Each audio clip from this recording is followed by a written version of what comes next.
Zoe, can you hear me? Yeah, can you hear me? Yeah, I can hear you. Ken is not on, but let me not yet. Oh, where Ken went away. Let me see. What I gotta make a caption for you. Caption? Yeah, I'll show you. Are we live? Yes. Okay.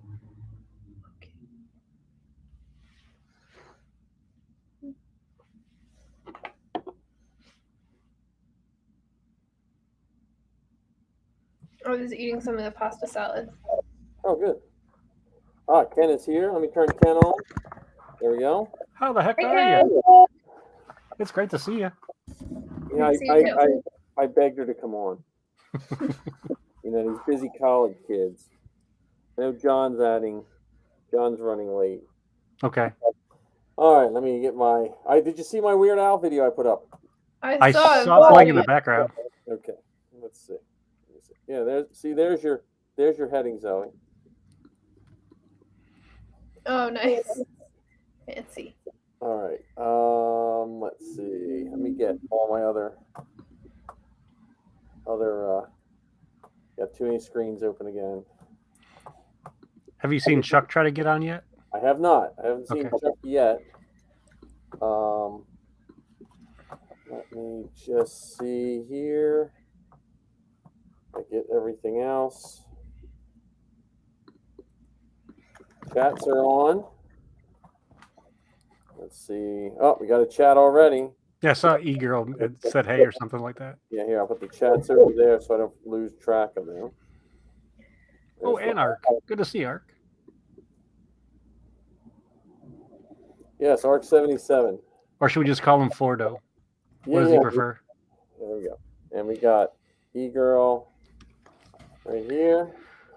So I think so. Everyone, we're here with Zoe. John is running late due to work, I think, which is probably good.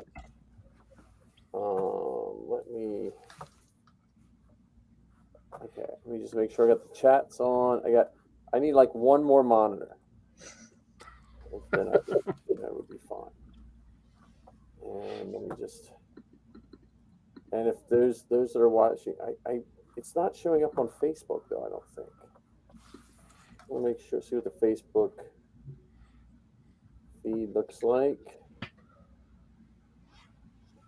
We probably got our. Zoe went to Tatooine. Is that Tatooine? Yes. Okay. Watch out for the Rancors being ridden by bounty hunters. I'll keep an eye out. Did they ever announce what Danny Trejo's character name was? I think it just goes by his first name. It's just Danny Trejo. That's a Star Wars name. I hope they don't give him a name. I hope he just stays, like Rancor trainer, Rancor keeper, or something. We probably won't know that until they make an action figure of it. And then, hang on. Yeah, I got. Now, if they had bundled that with the Rancor for Hasbro Plus, maybe they could have. Maybe that thing could have worked. That whole debacle. We could make a whole grouchy show about that. All right. So, Ken, did you see Moon Knight? Yes, I did. Okay. Me and Zoe saw it yesterday. So. What'd you think? I liked it. I wish I would have. So I used to read. Oh yeah, it's up. Good. Okay. I used to read Moon Knight in the 80s. There's a whole bunch of comics in the 80s, and I read Moon Knight, but I don't remember it being quite like that. But it was good. But when you first started, I thought I used to read, and that was it. You didn't have the comic part at the end of that. So. No, it's been a weird 2 weeks because we last week our dog passed away, and then this week our hot water heater went out, and I realized that without hot water, that is terrible. Yeah, especially when it's 32 degrees outside. Yeah.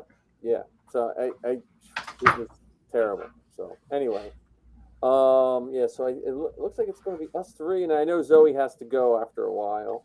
Okay. I think I'll be able to stay. There was an RA thing going on, but it's don't handled. miss your RA thing. No, it's not like a fun thing. Oh, It's don't miss something. the fun Well, It don't was miss the handled. fun thing either. It's not a fun thing, but it's Oh, it's- handled now, so it's good. Oh, okay. Well, maybe if Collins, she works with Han Solo Jr. at the RA. Oh dear. Get Han Solo in here and talk solo. He is at Temple Smash live practice, I think. Oh, is he going to be in the Temple Live Smash? He was in Temple Smash when we were both freshmen. We were both in Temple Smash and never met, which is funny. But I convinced him to get back into it this semester. Well, As an for those actor. who don't know what Temple Smash is, that's like the Saturday Night Live of Temple University. Just in Oh, case that's cool. you think it's some terrible thing where you smash people's temples. Yeah. If you were I'm a Tuscan, that would make sense. I'm the executive producer of the digitals department for Temple Smash. Very good. Lots of fun. All right. So before we start talking Obi-Wan Kenobi, Ken did ask for Weird Al. So let me see if I can do my Weird Al here. Nothing like starting the night off with some great music. There we go. Let's see. Get us in the mood. Okay.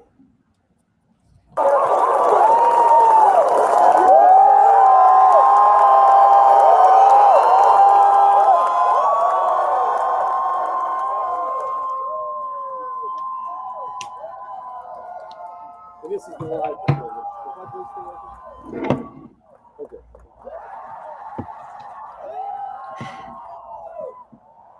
Was this the one where you were on stage with them, Mike? This is one of them. I've been on stage, I think, 11 times. But if you watch the first character out on screen, you might recognize him.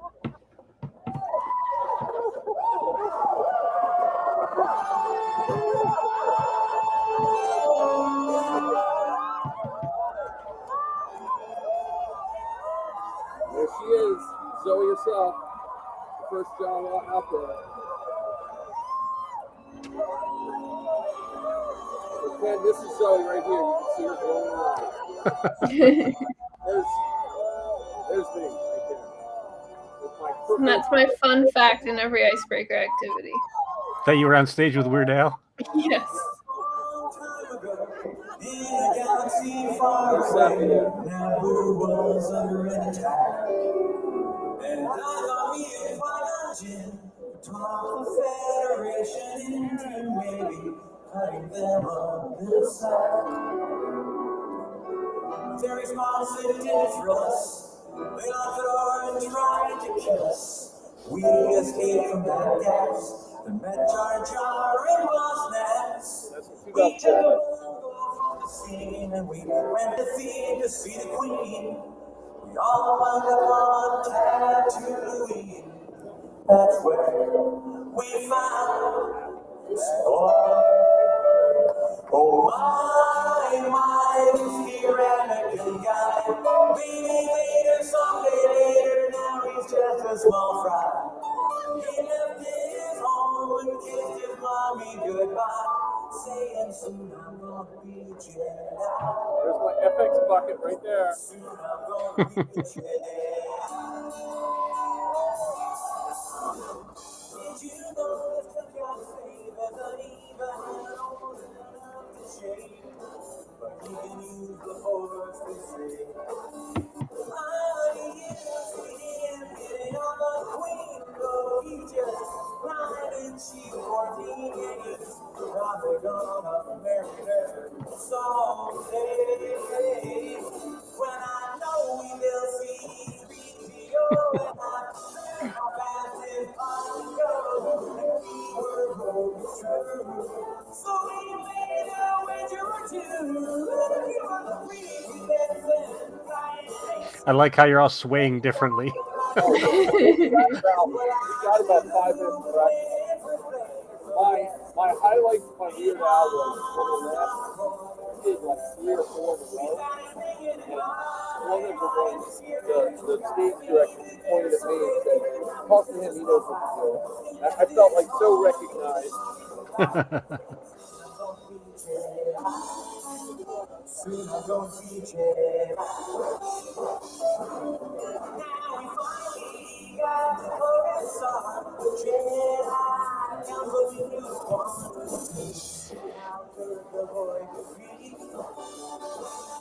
we took the bear and told the tale. I was being victorious when I was scared.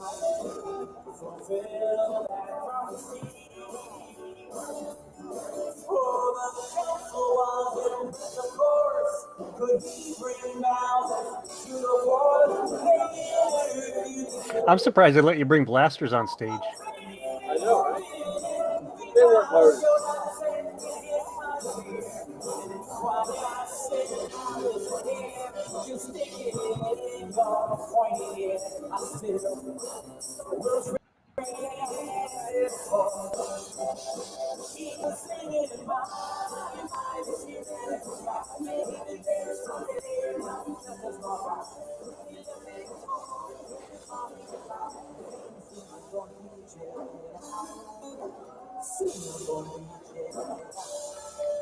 I think I have a new criteria for friendship with me, and that is you have to enjoy this song. If you don't enjoy the song, we can't be friends. I agree 100%. I didn't realize that there's. I thought this was like the original song until I was like 13. Well, I heard a rumor that so many people would sing this song to Don McLean, or McLean, if I'm pronouncing it right, that he got such a big kick out of it. Ships flew out and some pilots fried. A lot of folks were croaking. Battle royals were broken. And the Jedi. Uh-oh, we lost Oh, man.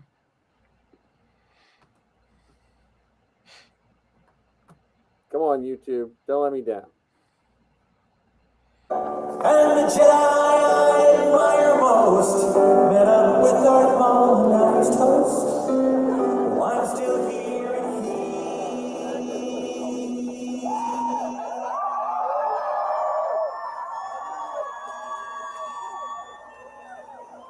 He's a ghost. I guess I'll trade this boy.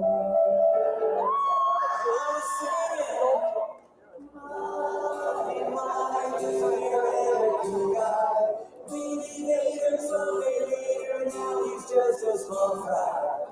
He left his home and kissed his mommy goodbye, saying soon I'm gonna be a Jedi.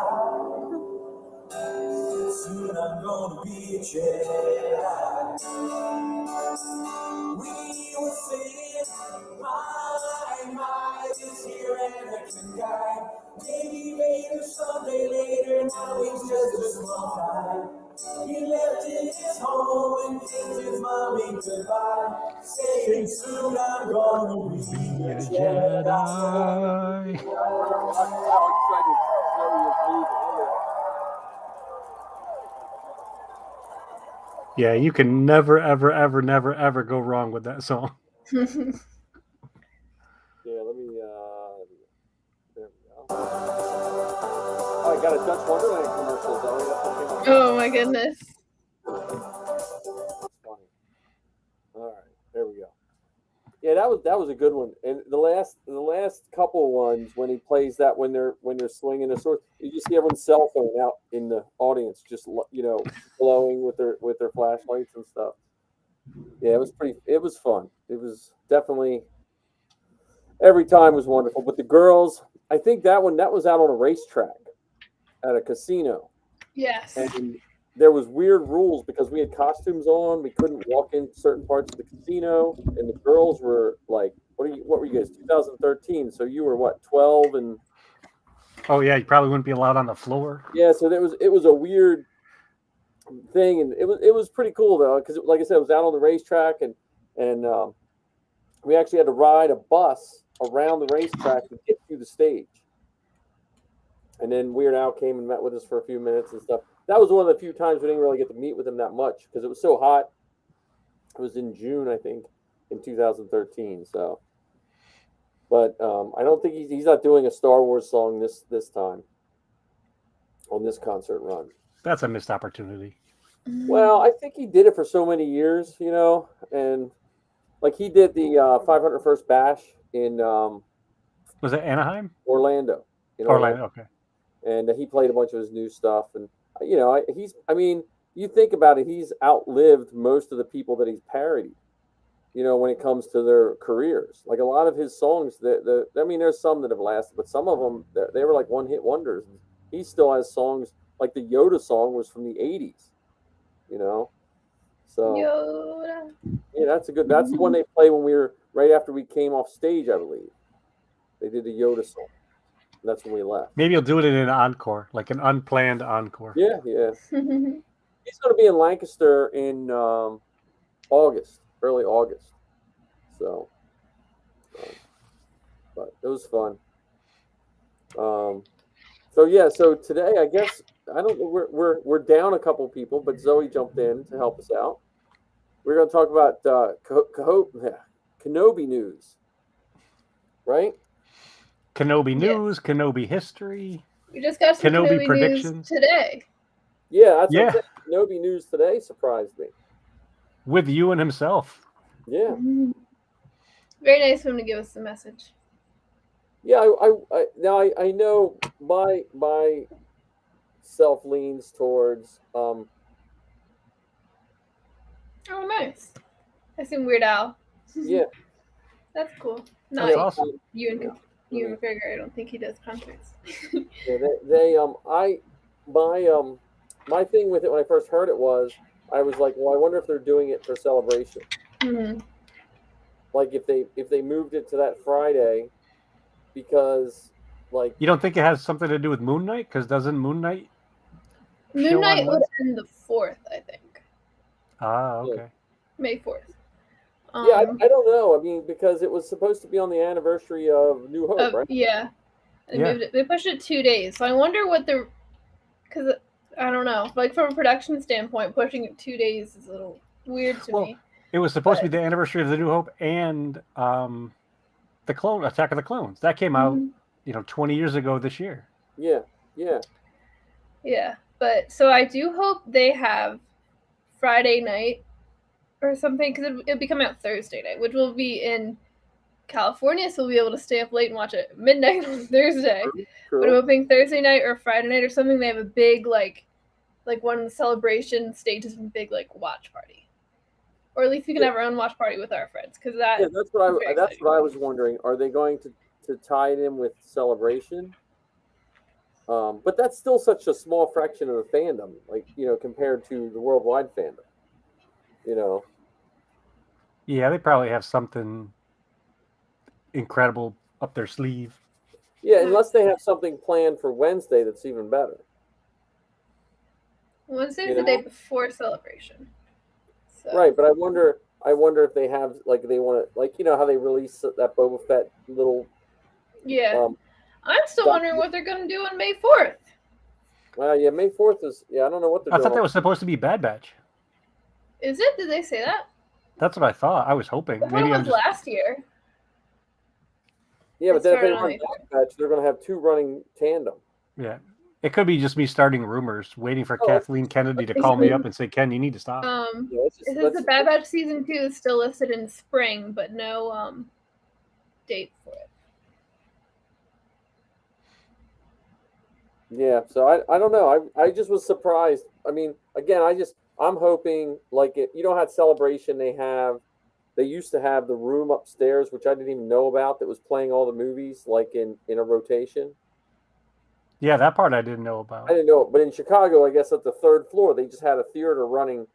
So I wonder if they'll have something similar to that with Disney Plus, something just running some Disney Plus shows or something. It would be a great thing for parents with kids or whatever. They want to take a break off the floor or whatever. Let's go sit down for 20 minutes in here and watch some sort of a Star Wars thing. Yep. Well, here we got Chuck here. We got Chuck coming in. Oh, excellent. He's still just a black wind. Oh, there's Chuck. Hey, sir. Hello. Can you hear us okay, Chuck? I think I'm coming in. We hear you. We hear you. We hear you. Welcome, Chuck. Awesome. So, all right. Let me do some brief introductions here, okay, Chuck? All right. So we got Mike Hinton, who is also a TK. Awesome. We have his world famous daughter Zoe Hinton, who is also costumes as many Sabine Wrens and does her own podcast with a friend called Star Wars Geek Girls. And I've just been introducing you as Chuckles. No, just kidding. This is my friend Chuck from Florida, who's also known as the Tatooine Trader, right? Have I got that right? Yeah, the Tatooine Taylor, sorry. Actually, that's me. Awesome.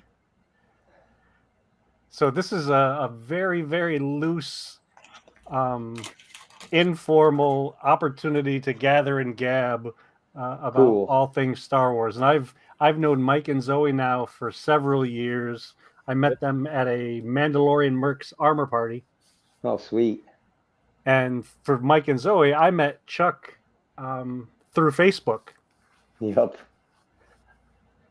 And if I had planned things better, I would be wearing my hood tonight, but I didn't do so well. And then we met in person at Batu. Nice. And that was such a fun day. That was just I love that place so much. I am the only one here that hasn't been there yet. Oh, you have to go. Swing in Anaheim. I'm sure it'll be packed. Yeah, well, I think Anaheim, we're going to be running tight schedule, so we'll see. What happens in Anaheim. Are you going to Celebration, Chuck? I am not. I spent all my money on the Star Cruiser. Oh, okay. Wow. And so you'll have to give us your rundown of the Star Cruiser. All right. So I don't know what you guys can see. Can you see behind me? Yeah. I kind of got my little merch. All right, I got my little merch wall set up there. I can't see my camera feed, so I got the droid. I got the lightsabers, the little special pins. Let's see. So that's what they give you there. I don't know where we're at when you board for Batu, your Batu Expedition Day, which was a blast. So let's start with boarding the ship. So when you board, obviously they start boarding at 1 o'clock. People get there between 12 and 1, and it's a massive line at that point in time. So you can get there a little late. They board till 4. So getting there at 2 to 3 would probably be the ideal time to board and get right on the ship and not wait, because you do board through park security. Okay. So they're going to take all your bags. They're going to take everything. You walk through the metal detectors just like you're going into the park. Because from that point on, you're essentially in the park. After that, you board, get on your little shuttle to the ship. Up on the ship, it's absolutely amazing. From the minute the doors open, wide open into the atrium. Everyone's seen the pictures, I'm sure, and a few spoiler videos. I couldn't resist. I watched all of them before I went on. Did it help? So the ship is absolutely just stunning. Whatever the blog said and the haters, they missed the mark. I was hesitant at first. We almost got a refund. But because we were so early on, we were on, I think, the 5th voyage. Just wrote it out, and so glad we did. Absolutely the best experience I've ever had LARPing, playing Star Wars, playing TK, playing any character I've ever done. That's awesome. Actually, Chuck, can you tilt your camera down just a little bit so we can see all of your head? There we go. Yeah. And the reason I did that is because not only do you dress up as a TK with a helmet on, you also do a couple other characters. So we want the world to be able to get your visage. Count Dooku. I have 2 Jedis, and I'm building Cobb Vanth right now. Oh, awesome. So back to the cruiser. Stay in 1 or 2 costumes. Not a lot of costume changes. There is no time. I literally probably slept 5 hours the whole voyage. The events go till 10 p.m. And then after 10, the ship settles down. The lounge kind of fires up. And then by 11, 12, everyone's in their cabin sleeping because you were busy literally all day. Running the missions were spectacular. I played a Jedi the whole time. And again, had the most fun ever. It looks like I was hesitant before I saw the videos because the price point is what stuck with me because it seemed like that's all that came out until people started going there, and then once people started going there, then it changed my mind a little bit about that part. Right. It is expensive for a couple days, but we went with 3 people, and I think it ended up being about 5,800 for the group of us, with all food and drinks except for alcohol included. It's Yeah, not terrible. yeah. I was saying to Zoe, I said it's probably not bad for like 4 or 5 friends to go, but when you're the dad and you're paying for the whole family, it just seems like Right. a bigger price. Yeah, absolutely. And there were a lot of families on there with a large group, 5, 6 people. So without doing any spoilers of it, other than being able to play in costume, what do you think your favorite part of the whole experience was? Oh, uh, I don't want to give any spoilers away, but playing as a Jedi and living out that Jedi dream, the whole 9 yards, talking to the captain in depth on the ship was just amazing. Doing the Jedi training was cool, but probably my favorite part, no spoilers, is the second night. If you play your cards right, you can end up in some really cool situations on the bridge and around the ship. Oh, that's cool. Now, did that also include? Because I know you get to go to Batu twice, right? Once. Once. So does that Yeah. include doing stuff on Batu? So you had to do stuff, on the ground as well Yeah. as, on the cruise? So they give you 2 fast pass type deals. So you get on Rise and you can get on Smuggler's Run. It definitely links everything you do on Batu back, and the more you play, the more missions you can get. My whole time on Batu, once I was out of the rides, I was scanning crates, translating stuff, shutting things down, pretty much running missions the whole time. Which fun. gets difficult again if you go as dressed up as we did. Every couple of feet, someone's stopping you for pictures. Yeah, for pictures, or asking you, "Hey, how do I get to Star Tours from here?" Or right, most kindly say, "I'm just a traveler like you. I don't work for the park. I don't work for Disney. We can't take our pictures." Were you in full Jedi robes? Oh yeah, I was full Jedi robes. I actually used the tunic they sell on the ship, the Jedi trainer. Mm-hmm. So I had that on with one of my hoods, gray golf pants, full Jedi boots, full belt. And there were people in full dresses, gowns, bounding in the parks off the ship. Did they do any like group photographs with you guys? Not really. We took a couple, and again, I wish we had more time on the ship to actually take pictures and interact. Before we went on, I started a Facebook group page for that trip timeline. So we got to know about 30, 40 of the passengers. Now, there's only 100 rooms on the ship. Okay. So it's very small. At max capacity, I think it was 417 people, the sign said, in the atrium. So I didn't have time to barely interact with any of the people I thought I'd meet on Facebook and be like, "Oh, let's take pictures, let's chat, let's do this." Pretty busy, nonstop. Now, you don't have to be. I mean, you can just sit in the lounge and drink $15 drinks all night long. Well, when you got wheelbarrow Kardashian money, you can do that. That's right.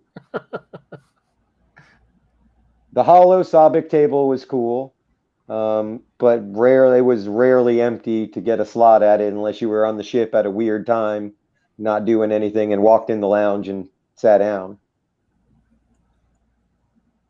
There I got traveling Jedi. Well, Ken is our clapper boy and boom boom from our movie. Nice. Because this all started on this. Normally it's Wednesday night, but I had some problems this week. But this all started with me testing this software for Zoe's podcast, and then Ken, John, and I just took it over, and we don't even have a name for it. So Zoe, we're still trying to think of a name. So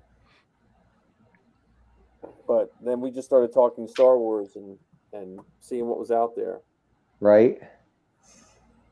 And we That's have awesome. two regular followers, Arc77 and E-Girl, at least stop in and check us out every week. To see what craziness we're up to. Facebook, I get a couple, but Facebook Live doesn't work as well as YouTube.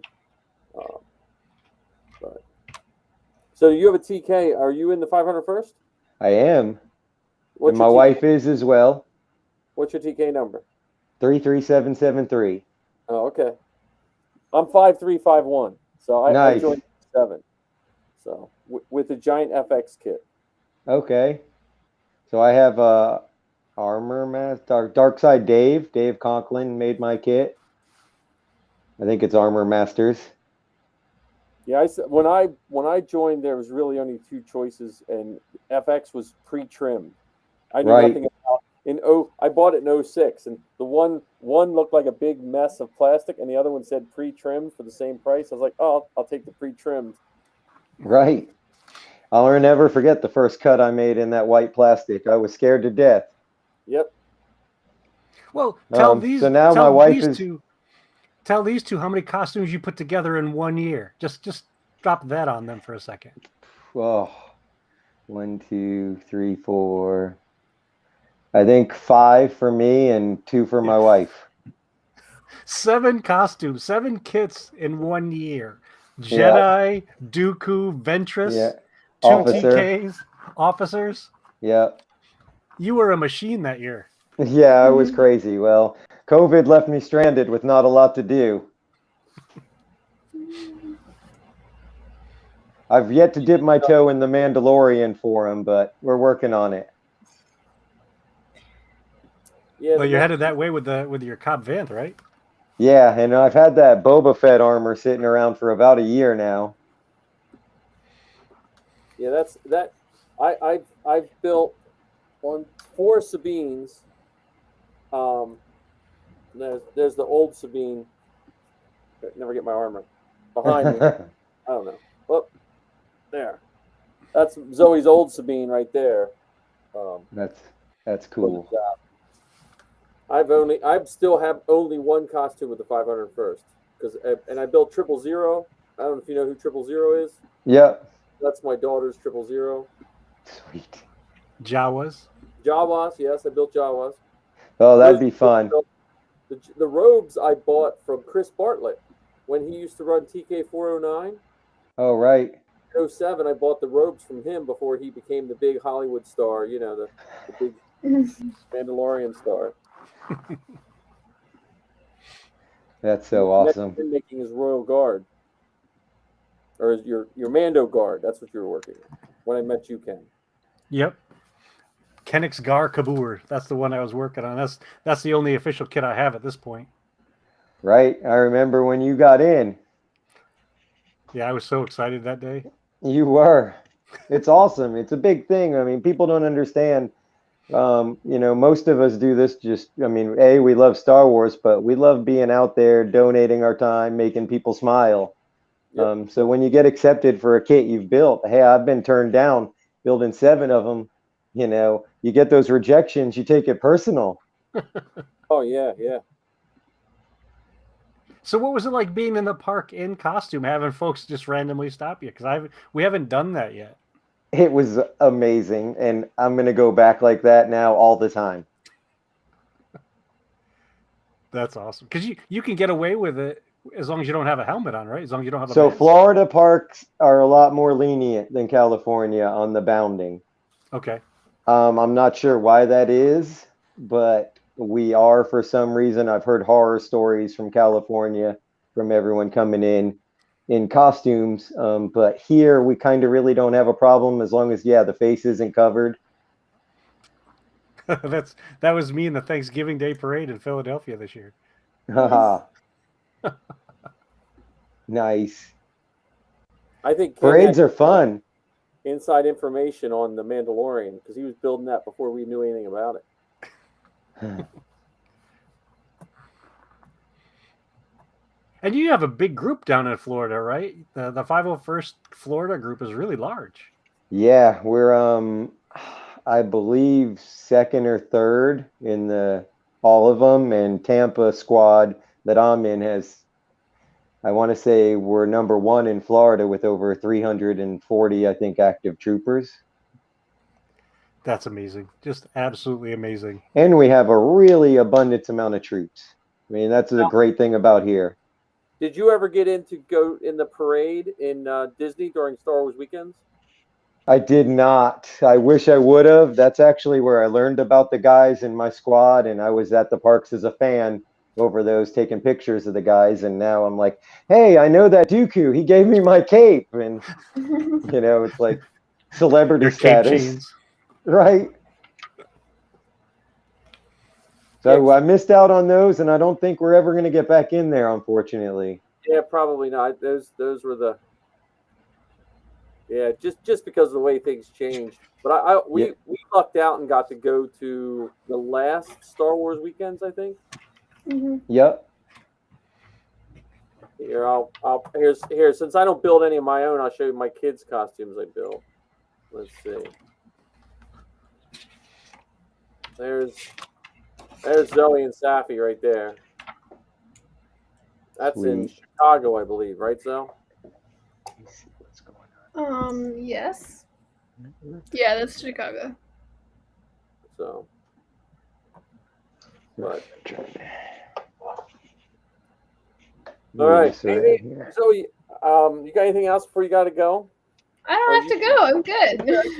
I don't want to keep you from RA stuff. No, I'm all right. I'm all right. I worry about you college students not getting all your college stuff done. I got plenty of stuff done. Are you getting enough sleep? Are you eating your vegetables? Well, I'm eating my vegetables. The sleep is a different thing. She's an RA, so she has to worry about all the other college students too. And it's April Fool's tonight, so we'll see. Oh, I didn't even realize that. Yeah. I mean, I have my own plans, but I don't know what the kids are going to get up to. Now, have you shot any fan films, Chuck? I have not. My friends just wrapped one up last year and got it on our 501 page. It was great. They're hoping to include me in the next one, so I'm looking forward to that. Well, yeah, me and Ken just got our first taste of. There we go, Han Solo Chronicles, right there. So I haven't been on screen yet. I've only been behind the scenes. That's where the nickname Clapper Boy and Boom Boom come from. Nice. And by the way, Mike, as a little preview of what is to come for our next shoot. Do you remember what we were talking about last week with Ken, the famous boom operator? Yes. I have my own shorts. I got a pair of bright pink shorts to wear at the next shooting day. That's funny. Well, that next shoot, I'm looking forward to just that location that Marty showed us. Hopefully it'll be warm enough to wear them. I don't want to wear, short shorts when it's 32 degrees outside. Yeah, well, it shouldn't be too cold because I mean, he wants to shoot it soon, so hopefully it's not next fall. Yeah, Ken and I are also going to work on building. We're building Tuscans for the whole, trying to make a whole Tuscan group as well. That's our next. Tuscan that's party. awesome. Huh? Tuscan party. Yes, we're going to have a Tuscan armor party where everyone shows up and builds Tuscans and leaves with a Tuscan. Sweet. That's our plan. Now, that could go horribly, horribly wrong, but we're at least going to try it. Have you learned the fire dance yet, Zoe? The fire dance? Yeah, from the Book of Boba Fett. Oh no, I'm not. Okay. No, you're not a real fan then, Zoe. No. I want to learn that dance from the Rise of Skywalker at the festival where they the Aki Festival. Yes. Okay. You're not I want to do that throwing dance powder on my costume. It's like going through one of those color runs. Yeah. Or the Holi Festival, the Hindu Holi Festival. Well, who was it at our last one? Marcus had all those stains on his armor from the St. Patrick's parade because he wore like a kilt and it stained the edges of his armor. The kilt stained his armor? Somehow he was explaining it to me. Now, this is right before I fell down and, had that blooper reel. Poor TKs. All right, well, we were filming on a giant piece of sandstone. Like it's like an acre and a half of sandstone right along the river. And our director, Matt, I don't think he understands how difficult it is to see in armor. He's like, "I'll just run on this run down this hill, up that hill." And the only thing that can stop you from falling is the big jagged pieces of metal sticking out. Oh, exciting. Thankfully, OSHA wasn't on set. But Ken, I tripped and my knees was bothering me all last week. And so I had a cut on the back where the armor cut into me. What it did was a piece of my Under Armour was actually in the cut. It jammed the Under Armour in the cut and it was embedded in my leg. I pulled that out and my leg felt better, but Jeez.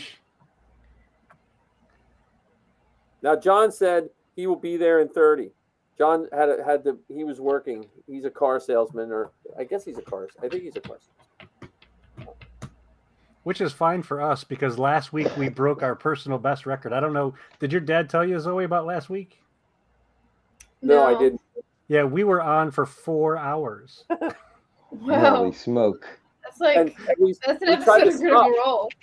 You guys were marathoning. Yeah. Well, the first week we got tied up with the inflatable Millennium Falcon. Nice. I knew it was just a matter of time before that came up again. It was like the poor man's, but really it's not the poor man's because it's expensive, but it's like the poor man's galactic cruiser that you can buy for your house. But it's like 10,000. I get an ad for that every day, Ken. Every day on my because you talk about it every day. Your phone is listening to you. I know. Every day. I get you one of these days. They're gonna crack you. Hey, you know what? I will do an unboxing. If they want to send me a Millennium Falcon, giant Millennium Falcon, I will do one of those unboxing videos. I'm fine with that. Have you heard of the inflatable Millennium Falcon, Chuck? I have not. I am left out. All right, here. Well, first I'm going to show you Ken at work.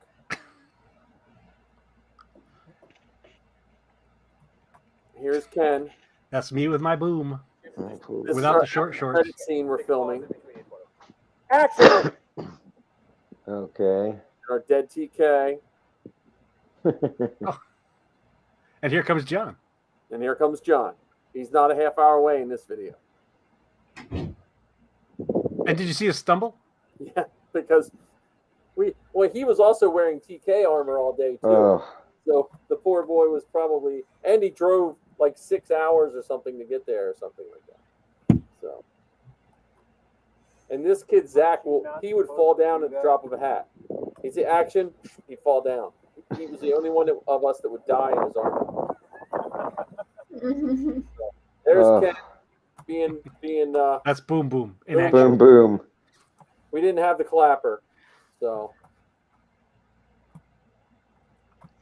So we've been talking about this inflatable Millennium Falcon for a month now, and we're just waiting for the manufacturers of them to get in touch with us to offer us one for trial so that we can showcase it. We have to be the only idiots talking about it. All right, I just fixed my camera so I can actually see Ken now, finally. Hi. Oh, good to see you. Right? I'm new to technology, so you guys got to forgive me. Well, yeah, it's all. Oh, here we go. Hang on. Yeah, we're learning on the fly with this. Right? Yeah, we're everywhere. There's some. Well, Zoe's a film major. We're probably violating everything for making movies and everything else. You're doing all right. All right, you can give us a grade afterwards. Yeah, Zoe, how long have you had your podcast now? Like 8 years? 7. 7. Okay. Yeah, she's the veteran in this group. Right, I've actually know who she is. I don't know you other two people. Oh, hi, John. There's John. Now, no, wait a minute. Now we need an interview. How do you know who Zoe is? Because I need to know this. What's that? No, I've seen her pop up on podcasts just scrolling through recently because I'm new to this, and my wife's been trying to urge me to get into it and make a podcast or do a radio type show or something to get out and just be in public. Yeah, well, no, that's good. All right, so here's what we were talking You're about. perfect time for you, John. Guess what we're talking about? Yeah, I was listening. I had to just at least get my 2 cents in. Here's this Will change your life, Chuck. This is the poor man's. Though it does cost $10,000. That seems excessive. Where would you put it? Oh, that's going by my pool. Oh yeah, you have to tell them about your pool after we watch this.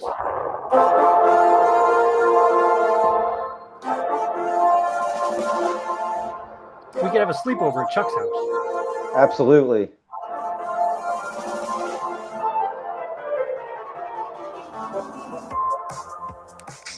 There's the table. We don't even have to stand in line.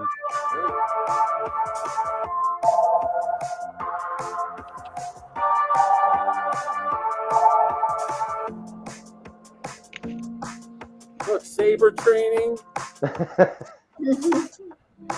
I'm in love with this thing. Why have we not? We need a GoFundMe. I don't know how this works. Is the show going to sponsor one? I'll pitch in for one. Let's do a Patreon just to buy this.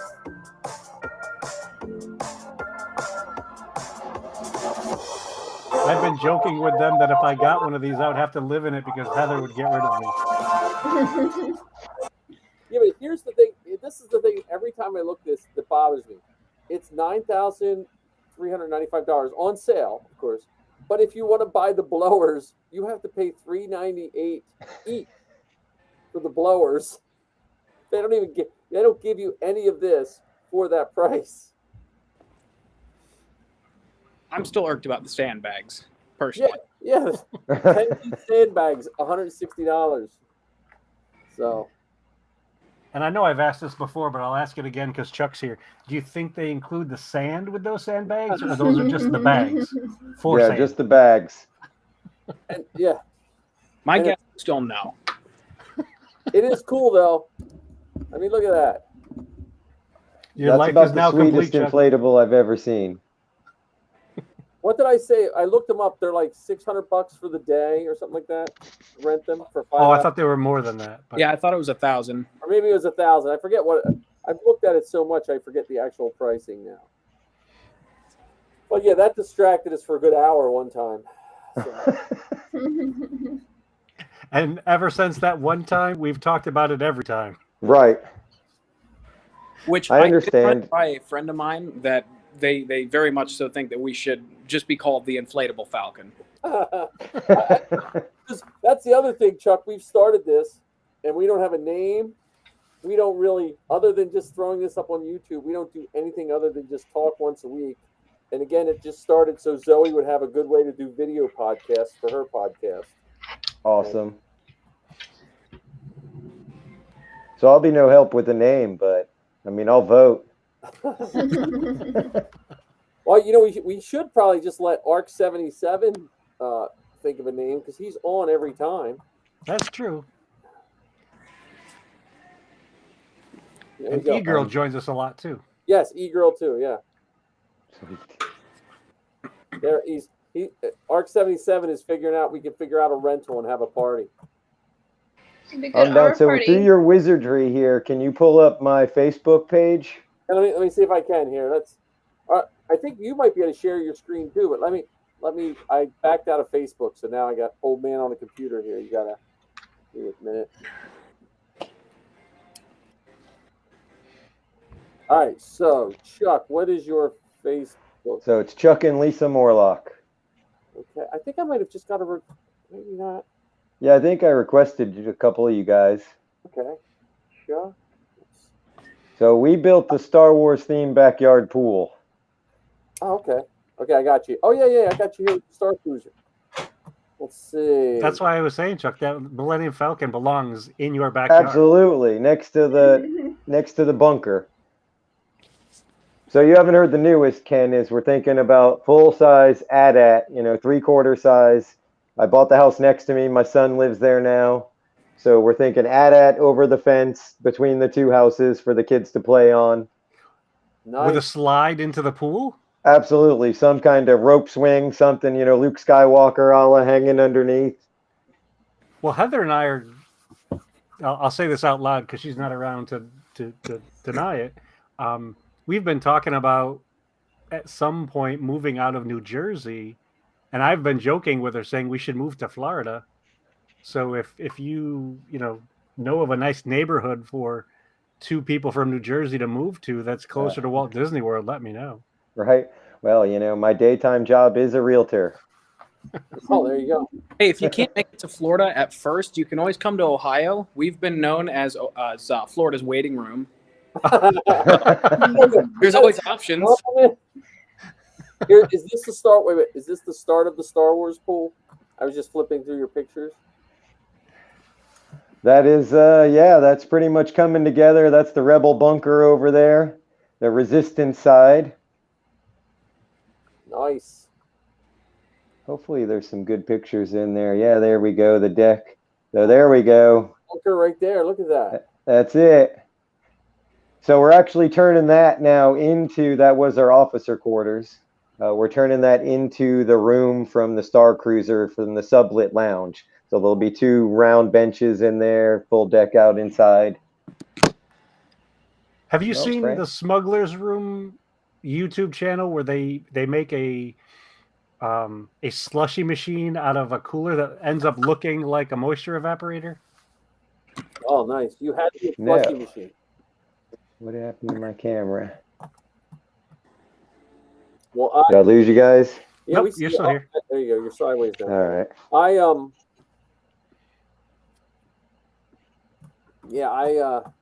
I'm working on a couple Star Wars rooms myself, so I'm sweet. I'm making the one side of my basement the inside of the Falcon with the table and the hollow chest table. And then this room is just a pile of Star Wars stuff. Also, your wife has a legacy female TK. She does. Losing my picture here. There we go. I was going to get some I'm looking at your Star Cruiser pictures. That was a blast. Come on, camera. There we go.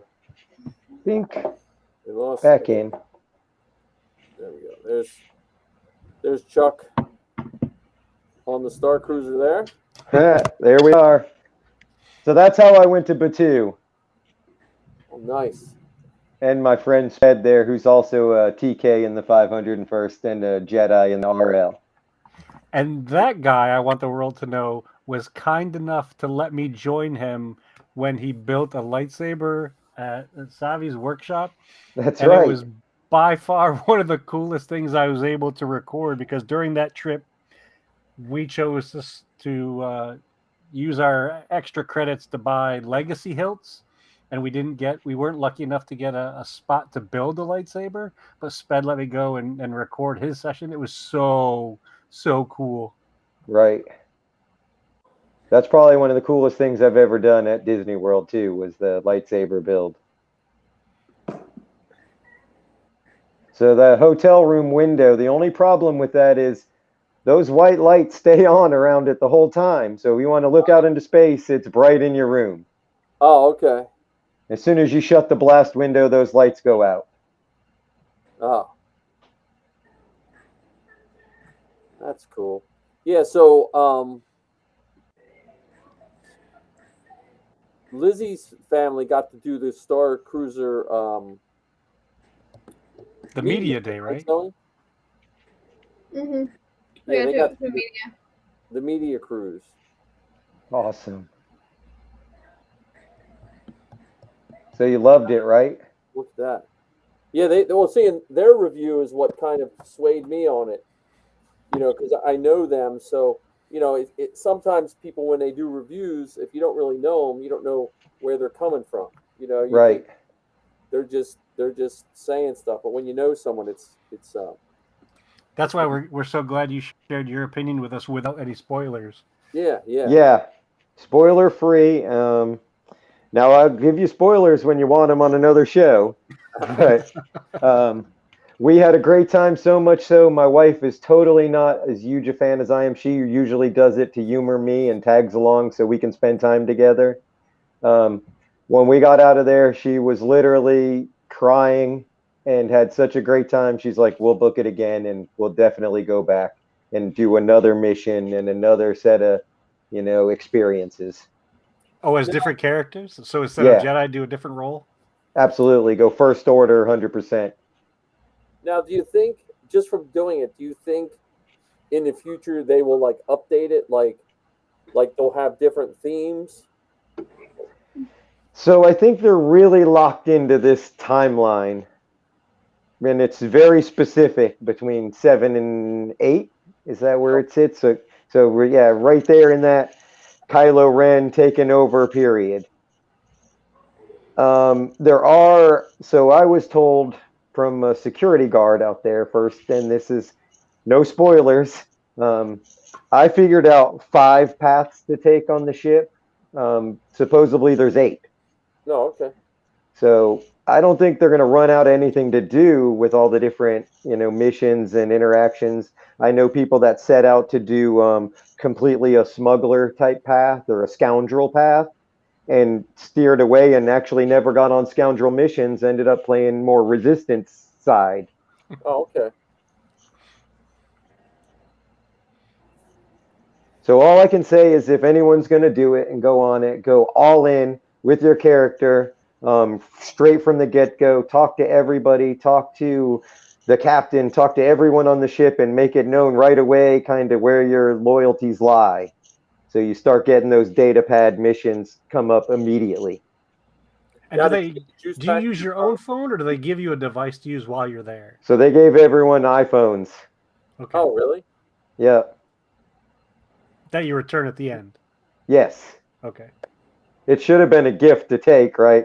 Or one of these droids or something should have came with that package. And obviously, the more you spend, like I saw people in the suites got a little like Star Warsy box of gifts and a handwritten note from either the captain or Lieutenant Croy for their service to the First Order. Now, how is the food? So everyone raved about it, and I consider me and my wife pretty much foodies. I didn't like it at all. No. I thought it was average at best. I've had better food in Batu most of the time.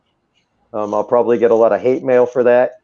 But just my opinion, I think that's where they have a lot of room for improvement. I did like the buffets, like the lunch buffet, kind of open all day, get to go in and out when you please in between missions, so you don't have to set it to a set schedule. And I thought the snacks at lunch were good. I didn't get to try a lot of the food in the Sublight Lounge. Has a whole nother menu that you can go in and order for free, but just never had time. I know Zoe, isn't that one of her goals when she gets out of culinary school to work there? Yeah, Specifically at Batu, or just Disney in general? that too. Or the like the cruise or Star Wars. Now the desserts were phenomenal. They were pretty ridiculous. I got as many as I could handle. 2 at a time? Right. Fill the whole tray up with just desserts and head on out. They have blue and green milk you could pretty much drink all day. Yeah, it's on tap there, and it's kind of weird because everything's in the Crown of Corellia dining room. So you want to go get lunch or snacks or anything, you wander down there. There's kind of a grab and go area out in the atrium as well for like muffins and snacks and little grab and goes. But you want drinks, you want coffee, you want anything Coke related, soda, fountain drinks, you got to go down into the Corellia dining room to grab everything. Up on the main deck, there's pretty much just a water dispenser in the bar. Oh, okay.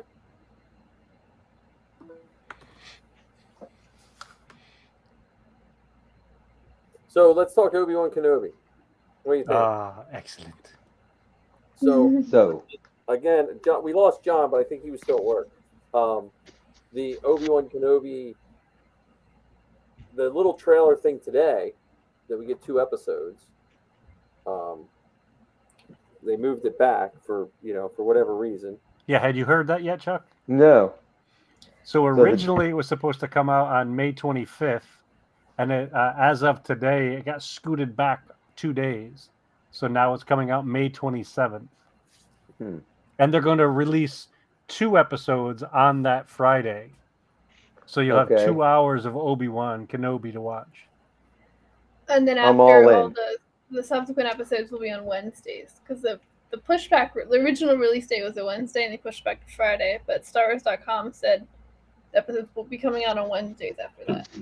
So now it'll end a week early too. Mm-hmm.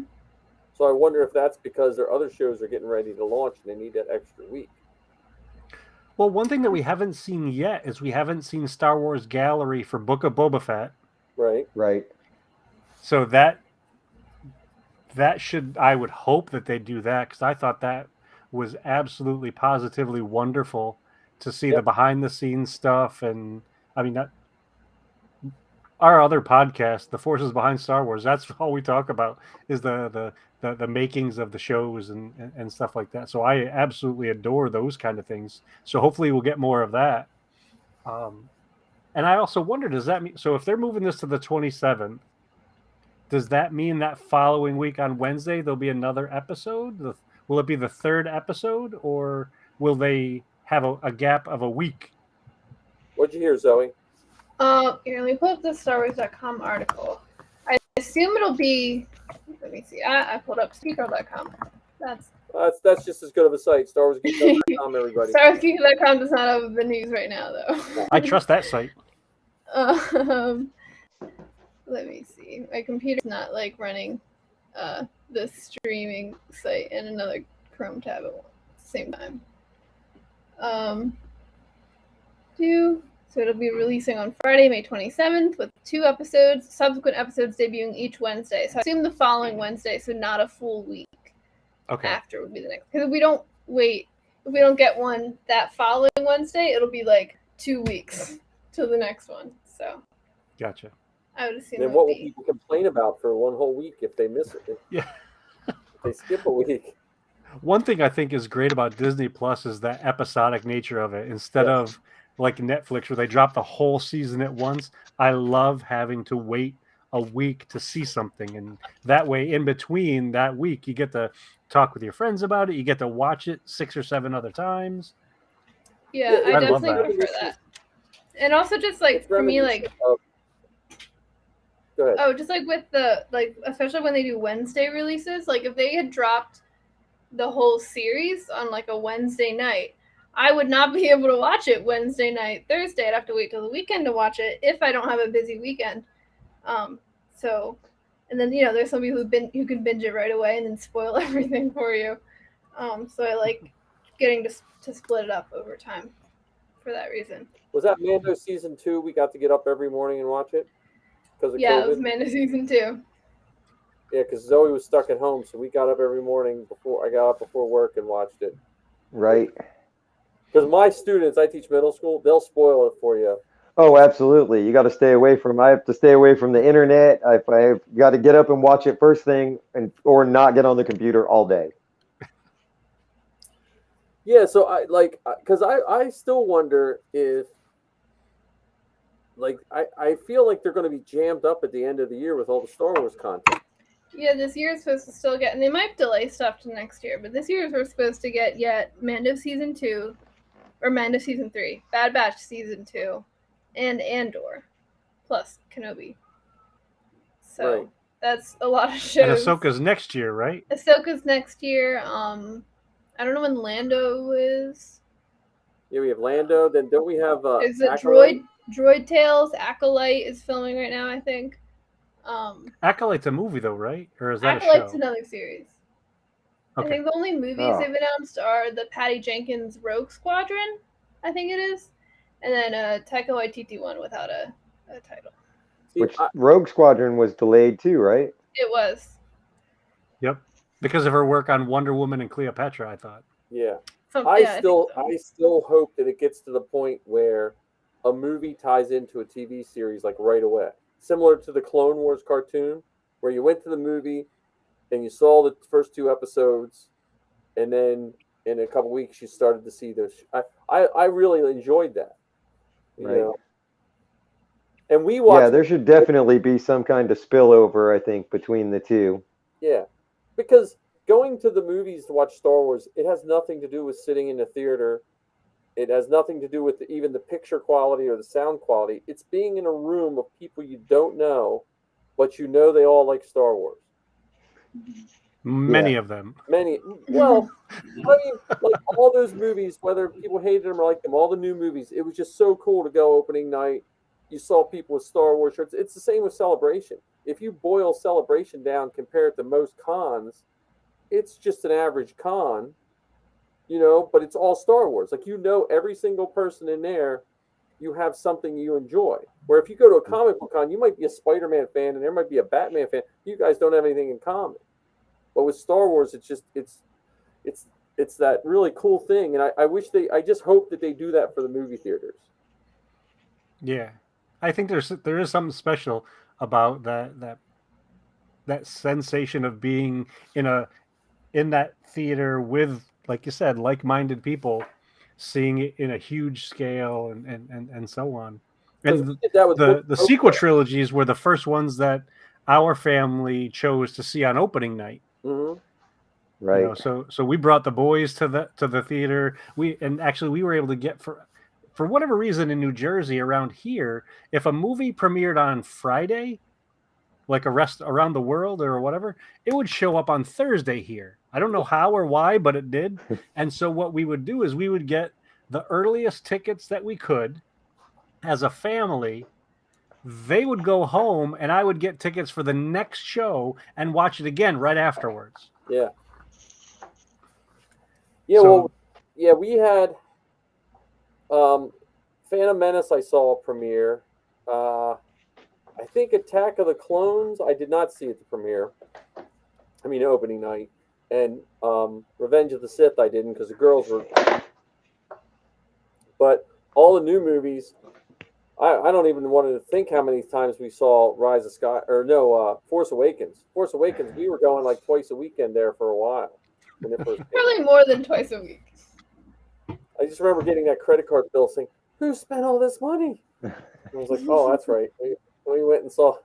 It was before Movie Pass. Did any of you guys have Movie Pass? No, I didn't get that. No. Right after Force Awakens, and you could see as many movies as you wanted for like $10 a month.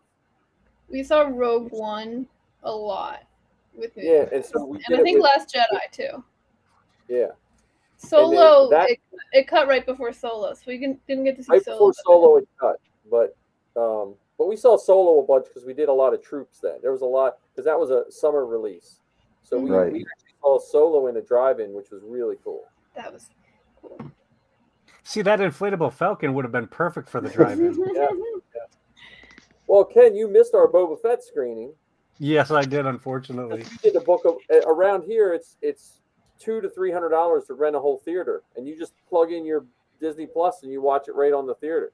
Right. We could rent it for the Book of Boba Fett. We could do it for the Obi-Wan finale. Yeah, we could do it for the Obi-Wan finale. We were going to do it.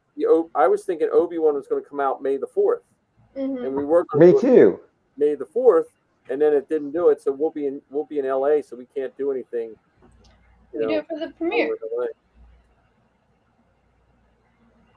So I have reservations for Batuu on May the 4th. I'm not sure what's going to happen there, but figured I might as well do one of those big group photographs by the Falcon. That's for sure.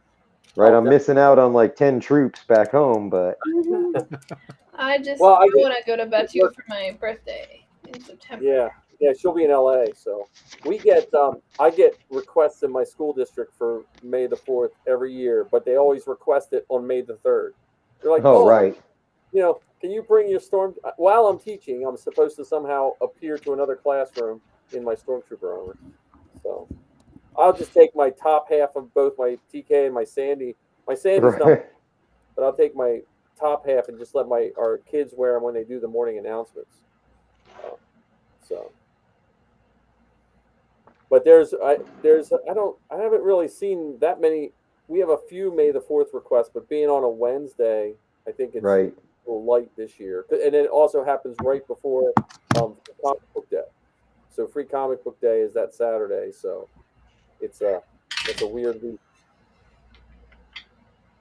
Heavy troop week. Yeah. Yeah.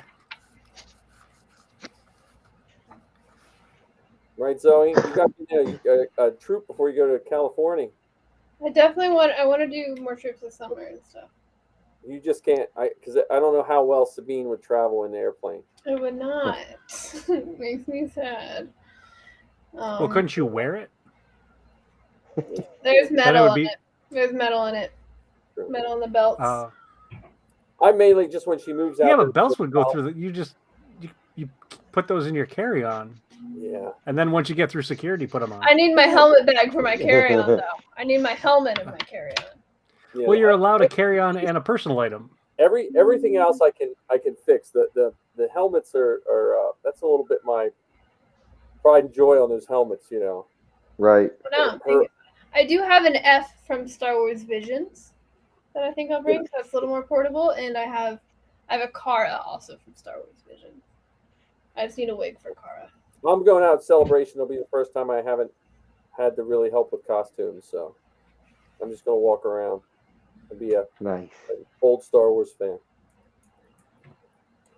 So anyway, so we got Kenobi. We don't have any reason why the change in date. I'm hoping they do something at Celebration, but who knows? Yeah, like I said earlier, I'm guessing that they've got something glorious up their sleeve that they're gonna, surprise us with for the reason why they pushed it back. Yeah. One thing I do miss about Celebration was staying in the convention center overnight with the super duper large nerd herd, getting very little sleep, and then going to that huge opening day panel. Yeah. So we did that 2 years, and that we were able to do the one in 2017 where George Lucas was there in the room. That was mind-blowingly awesome. Right. That was the same time that they did the John Williams concert tribute to Carrie Fisher. Oh, okay. And Derek and I sat in the second row of the auditorium. I'm totally awestruck, and Derek's like, "What's the big deal?" So I'm like, "That's the maker. Like, yeah, that's the guy." Along with all the other stars that were on stage with him, whether it was Hayden Christensen or Harrison Ford or Kathleen Kennedy, any of those folks. It was wonderful. Yeah, we did the Orlando one. Oh, sweet. For Celebration. And we stayed at the Hilton, which on the map looked really close. But that skywalk, man, that was a long walk. Yeah, absolute. Have you been to Celebration, Chuck? I forgot to ask. No. Okay. Or maybe I did ask and I forgot the answer. I want to go so bad, but maybe next 4 years. Hopefully it may come back to Orlando. That's what I'm hoping for. I was hoping to do a Celebration Philly while I was in school. I don't think they'll They'll do it after I move away from Philly. No, Philadelphia can barely handle that convention center they have. I think Celebration would break Philly. But I like the Chicago one. I mean, I like the Orlando one too, but the Chicago one, I just liked how it was laid out.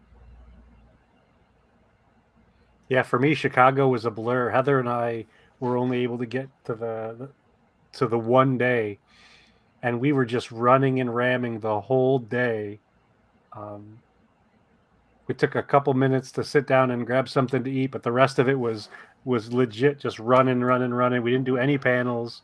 We didn't go through Artist Alley like we normally do. I mean, the few other times that we've been to Celebration, both in Anaheim and Orlando, we were there for the whole thing.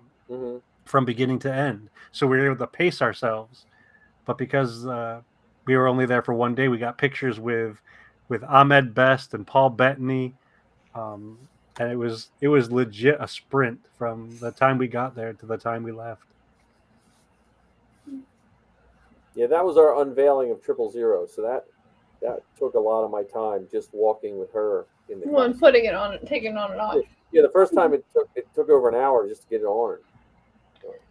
Wow. How long does it take you to get your TK on, Chuck? Oh, I could wrestle into it probably in about 15 minutes if I had to hurry. Yeah, I mean, on average, though, I give myself about 30 minutes at a troop to get ready. Yeah, that's what I do. Because if you hurry too much and then you get everything on and you're like, oh man, I forgot this. Always forget something. I'll forget my chatter, a mic, a speaker, something. See, I have an old ROM FX, and it's really big. I got a 3D print like a new box for it that'll fit under because it sits under my chest piece. But if I raise my hand too much, then it falls down into the lower armor, and then Right. I'm like, you know.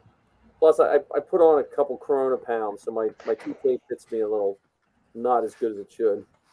Mine too. But John's working on one. He's working on a TK. He has a Waltz Trooper Factory kit. Okay. And then I still have two unopened Novos kits. Holy smoke. I'm going to retire my FX kit just because my FX kit isn't accurate. So I'm just going to retire it and get my other kit done. But I wind up getting sidetracked with droids and Mandalorians and everything else. So Movies. Right. That's movies. Yeah, you can't make a kit while you're in a kit. Yeah. Right. Well, my Sandy, I like my Sandy, but he's just not approved yet. Yeah. I just got to buckle down and get him approved. I'm like you in the sense of the rejection part. I don't mind the rejection sometimes, but I mind. We've had in the past in our location where people are petty over things like if a picture's taken wrong. Like I'm fine if the suit's wrong, but I've had to help guys reshoot pictures because, like, you know. I 100% understand. I've been through the ringer with GMLs and costume approvals. My wife's Ventress Night Sister was a nightmare. I mean, probably 5 rejections before it got approved. Yeah. Which was things that were, like you said, whether the picture was off a little or I followed someone's build thread in another garrison because we didn't have any in Florida. She was the first one. And all of a sudden, what they use is not approvable in our area. We got to use a different part or a different material. So it was a lot of hoops, but worth it. I love the standards are there for a reason. I understand. It keeps us I agree. all on the same page. We all look the same. We had TK from Florida can match up with a TK up there in Jersey. We troop together. We all look the same. Yeah, well, and that's what I always tell people. Like when they build costumes, I said it's really not any more or less expensive to build it right. Yeah. What I would like to have happen, and I know they're work at least with the Mandalorians they're working on this, is to have the folks on the app team be more personable in their responses to the things that need to be addressed. Yes. Because sometimes their messaging doesn't come across very well. It doesn't come across very clear, specific, or even kind. So I know that they've been working to improve that part of the application process. Yeah, I hate the favorite response is, oh, well, why was that not approved? I don't know. Did you check the CRL? Yeah. Yeah. When I joined, I remember sending my pictures in. I took them, sent them in, and the woman got back to me and said, your Under Armour is sticking out. So I went like this and just shot a picture like that. And she's like, okay, you're good. Yeah. And then it was just a different time. And then I think some people, not knocking anyone, but again, like Ken said, I think they forget that for some people, for most of us, it's a lot of money to build a costume. Yeah. I don't care how much money you have. You're not going to build a costume inexpensively, and you spend all that time and effort, and then for someone to not take just a few extra seconds to, just help you out. So that does wear on people sometimes, Yeah. I mean, we all seen the posts online, You post any costume up, and then there's going to be the negative people come on, 501, or, Mando Mercs, or RL, or they're just costume Nazis, or, But most of us are here to help. I'm sure you guys are like that in your squad. You lean out to those recruits and newbies and kind of steer them in the right direction and say, hey, they're not all like that. We're pretty cool people. Well, and that's what I see, the good people like Ken and yourself and a lot of the people we know from the movie shoot, they're getting more out there. Where in the past it seemed like the meaner and grumpier people had a bigger bullhorn than the rest of Right. us. Well, I mean, it also takes a certain level of perseverance. I mean, Truck, you were just talking about how you had submitted your costume for approval multiple times. I was one rejection away from saying, screw this, I'm not doing it. Yeah. So I had submitted, it was I think I submitted my first thing right as COVID was starting. They sent me a list of fixes back, and at that point everything was locked down, so I couldn't go anywhere. So I was actually, when I was working on my Mandalorian, I was traveling 45 minutes to Philadelphia to work with the Philadelphia Mercs. And because it was closer for me there than going 2.5 hours to North Jersey to where a lot of the Jersey Mercs are. So I was going back and forth to Philly before, but when COVID came, couldn't go anywhere. So they gave me a little bit of space to get my second submission in. So I submitted again, and that got rejected. The third time I submitted, I had Heather take my pictures, and they rejected it, like Mike said, not because of the kit, but because the pictures were taken from the wrong angle. Right. And for what it's worth, as much as I love my wife, she's not a Mandalorian Merc. She's not a costumer. So she didn't know what the right angle was. Right. I was in my costume, so I didn't know what the right angle was. So when I got that rejection, I was so close to saying, this is stupid. Why am I putting all this effort into having this group of people approve my costume? And Heather says, you are going to get this done. You are going to get this approved. So then I went, 2.5 hours north to the guys in North Jersey to get some help with them, and it finally got approved. But it was lots and lots of effort to get it done. And I think what used to happen is folks would get 2 or 3 or whatever rejections, say, I'm not doing this, to hell with it. Right. But now we have more folks like us who are saying, hey, the struggle is real. We understand it. We're going to be here with you. We're going to help you through it. And the more people that are approved, the cooler we all look. Well, that's Because- lucky. We have Marty. So when you need pictures taken, you get Marty to take them. Because he's a professional photographer, and he can take pictures with his phone. It looks better than any of us. So if Marty takes your pictures, you're getting approved, So, but yeah, I mean, I like the groups themselves, like the Mando Mercs. They inducted Zoe by surprise. Like, I submitted her pictures, and then she didn't know, and then she was doing a live broadcast, a podcast, and they marched in the middle of her live podcast, and it's entered her into the Mando Mercs. And they That's were awesome. about it. The head of the Mercs wrote her a nice letter and everything. So, and thanked her for what she's doing for the fandom and stuff like that. So that was a highlight. That was the Mando Mercs. The Mando Mercs to me will always have that place in my heart, even though I'm not a Merc. I have made 4 Merc costumes for Zoe, but but you're Merc adjacent. huh? Right. You're Mando adjacent. Yeah, but they didn't have to do that. I mean, they could have just said, "Look," but and on the flip side of that, we had people in my garrison, not the good people, that when Zoe would have panels, they would walk right by her panel and not stop in. So it's I found that all the costuming groups are just a microcosm of the real world. You have good people and bad people. You just gravitate to the good people, and overall, the costuming, I've been involved with them since 2007. If I thought there was anything wrong with the groups, I probably still wouldn't be, with them. Absolutely. I'm right there with you. You go through those heartaches and you get turned away and you get discouraged and people want to leave. And I still think that we have those 2 or 3 rejections and people leave and don't bother to pursue it. I've helped at least 3 TKs get approved in the last year. Guys who were going to give up and just, sell their kit off or put it in the closet again and revisit it at another time. Right. And that goes with what Ken said. I think honestly, it's just part of it is just training how to speak to people and help them. And there are a lot of GMLs that are getting that way, where they'll say, "Look, you didn't get approved, but here, do this, or come here and I'll help you, finish your kit and stuff." So that it's nice that it's changing that way, because the costume groups have to adapt, because just due to the nature of how things are between all the different groups and 3D printing and everything, if they're not careful, they could wind up becoming a dinosaur if they keep donating good people. And there are other groups popping up every day.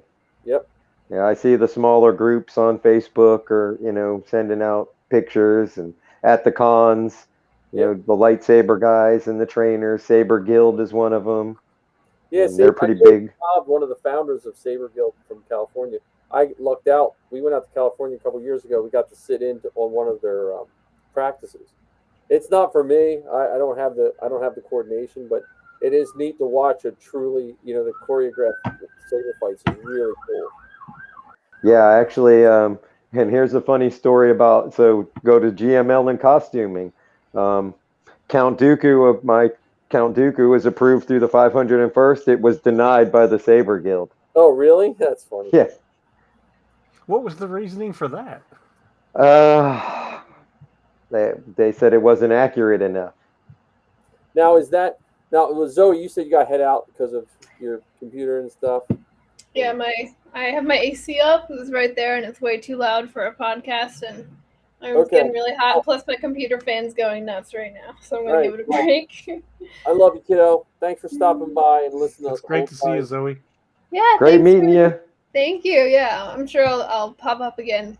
Wednesday nights aren't really good for me because that's when my RA staff meetings are, but I know. I mean, we usually do Wednesdays. Oh yeah. Well, we'll figure it out. But at the very least, we'll do the fire dance this summer. Yeah, for sure. This is the Star Wars Geek Girl podcast in its 7th year with her and Lizzie. So StarWarsGeekGirl.com for all the writing I do. Yes. All right, thank you guys. To see her working for Lucasfilm. All right, I'll see you soon. Have a good night. Have a good rest of your show, guys. Yep. Yeah, the Dooku now, because last I talked to Saber Guild people, because we had like fractions of Saber Guild around here, and the Saber Guild, what the big Saber Guild was trying to push was they were going to. I don't know if it ever happened. It was supposed to be if you passed the CRL for the 501st, you could be in Saber Guild. I don't know if they were trying to align those CRLs. It would be better if they could do something like that, more universal standards. Yeah. But yeah, I don't even remember why they turned me down, because after they did, I was like, you know what? I've had enough rejections. I'm in enough costume clubs. I can't commit to all of these and have fun. I do have both of my Jedis were approved with Saber Guild. But like you, it's a little much for me. Training in the park, I don't have time to commit to learn all these routines and go. And when I'm at cons, I'm usually with my guys with the 501. Right. Well, and so for me, I got in the droid builders because I built 000, which I don't understand because it's technically not a droid; it's a costume. But but they have no costume standards. So if I can wear any Star Wars costume when I'm there with my droid, so right, I can wear my unapproved Sand Trooper if I want to go with the droid. So we'll but I still like my TK. It's just a little. I've had it since 07, and it's been trooped in hard. So nothing beats being a buckethead. Yeah, I mean, I'm 5'10", so I always wind up getting set next to Vader. To make right, Vader. So I'm 5'10" too. Yeah, so that's the cool part. Like all the Weird Al concerts I've done, most of them I got to stand right next to Vader. And then one of them I got sung to. So right. So I just missed ours here. I'm hoping he comes back. I want him to come back. It's been 2 years. He needs to come back to Tampa so we can get on the stage. He's coming to PA this summer, but his new tour is it's no stage show. Oh. So we were bummed for that, but I think he's taking a break because I went up doing 3 shows back to back with him one year because the problem up here is everyone volunteered to do it, and then they looked on their calendar and they're like, wait a minute, it's 11 o'clock at night on a Tuesday. I'm going to get home, and then they bail. I'm like, I'll do it. I'll be tired all day if I get to be on stage with Weird Al. So the Absolutely. one rotation, I did 4 of them because everyone backed out. I mean, the one time I got home at 5 in the morning and then I went to work, I was like,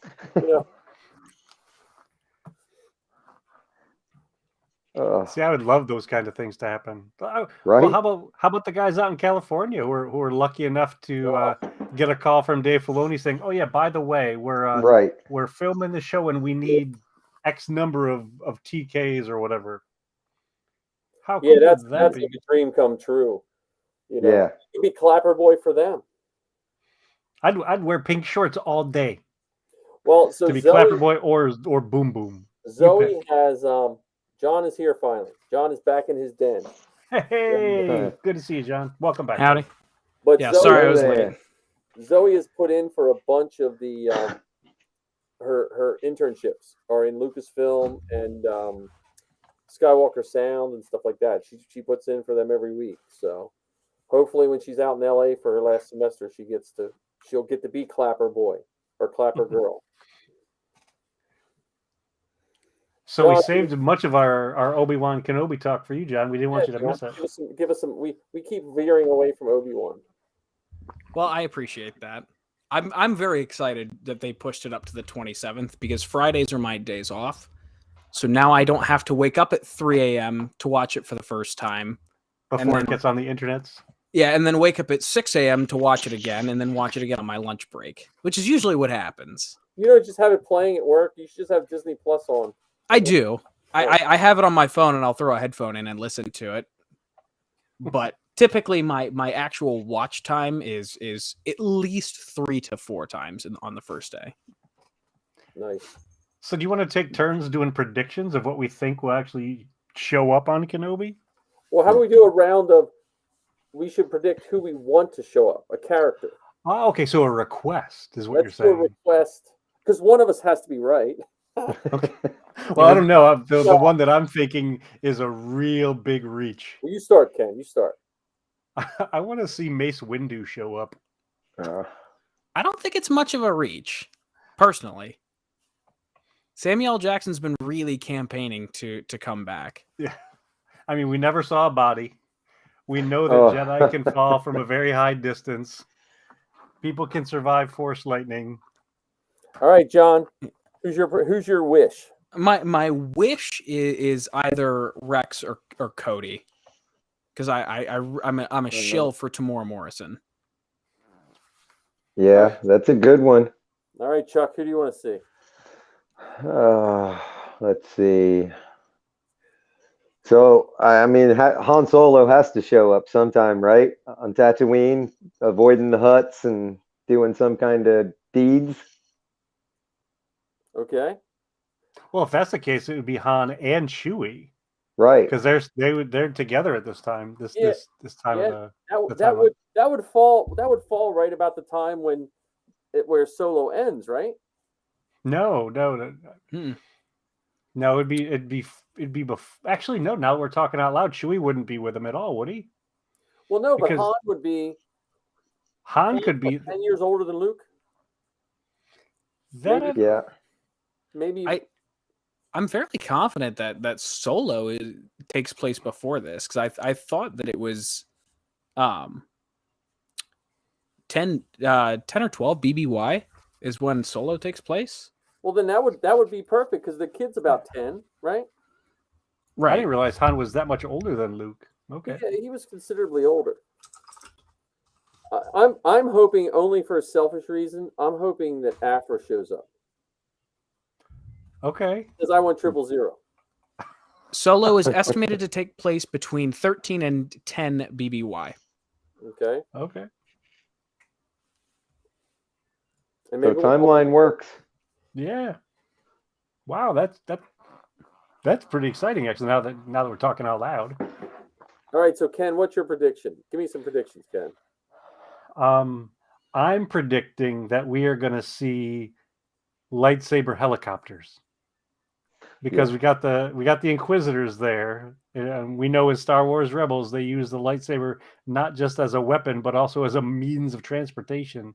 So I would love to see an Inquisitor use their lightsaber as a mode of transportation for maybe building to building or something like that. That's what Zoe wants to see. She said on her podcast. I heard she was saying Lizzie hates them, but Zoe wants to see them. All right, John. I'm in the lightsaber helicopter camp. That's a good prediction. What do you think, John? My prediction is that Darth Vader and / Anakin is going to be a lot more predominant than previously imagined. It's going to be a lot more than a cameo. All right, Chuck. Yeah, I think I agree there. I think we're going to get a lot of Hayden as Vader. So you think a lot of Hayden in the suit as Vader? Yeah. Well, do you think it'll be a lot of Vader in the suit without Kenobi there? Meaning, I mean, this is the time when Vader was kind of at his peak ruthlessness. So he could be doing stuff around the galaxy just as Vader without necessarily having, Obi-Wan involved. Because he was also the leader of the Inquisitors at the time. Right. So do you think there's going to be a duel between the two? A rematch? Well, that's what they're teeing up between the concept art and all of the magazine interviews. It's the rematch of the century. But I keep thinking when I hear that, I also think of when they were selling us The Mandalorian, the one main plot point that everyone loved that we didn't know we would love, Grogu, was never discussed. Like they talked about all these things that we would like. It'd be a Western, and it'd be a this, and it'd be a that. They never, and then here's my thoughts on. Here's my prediction. I personally think we'll see a lot of Vader, but I think we're going to see Vader looking for Kenobi, finding other Jedi. And to me, the rematch is going to be more of that mental game where he knows Kenobi, he thinks he senses Kenobi, and then he finds it's another Jedi. Because my biggest worry is you can't have Vader constantly losing. Like it can't be like a TV show where every week Vader gets foiled because it takes away from his character.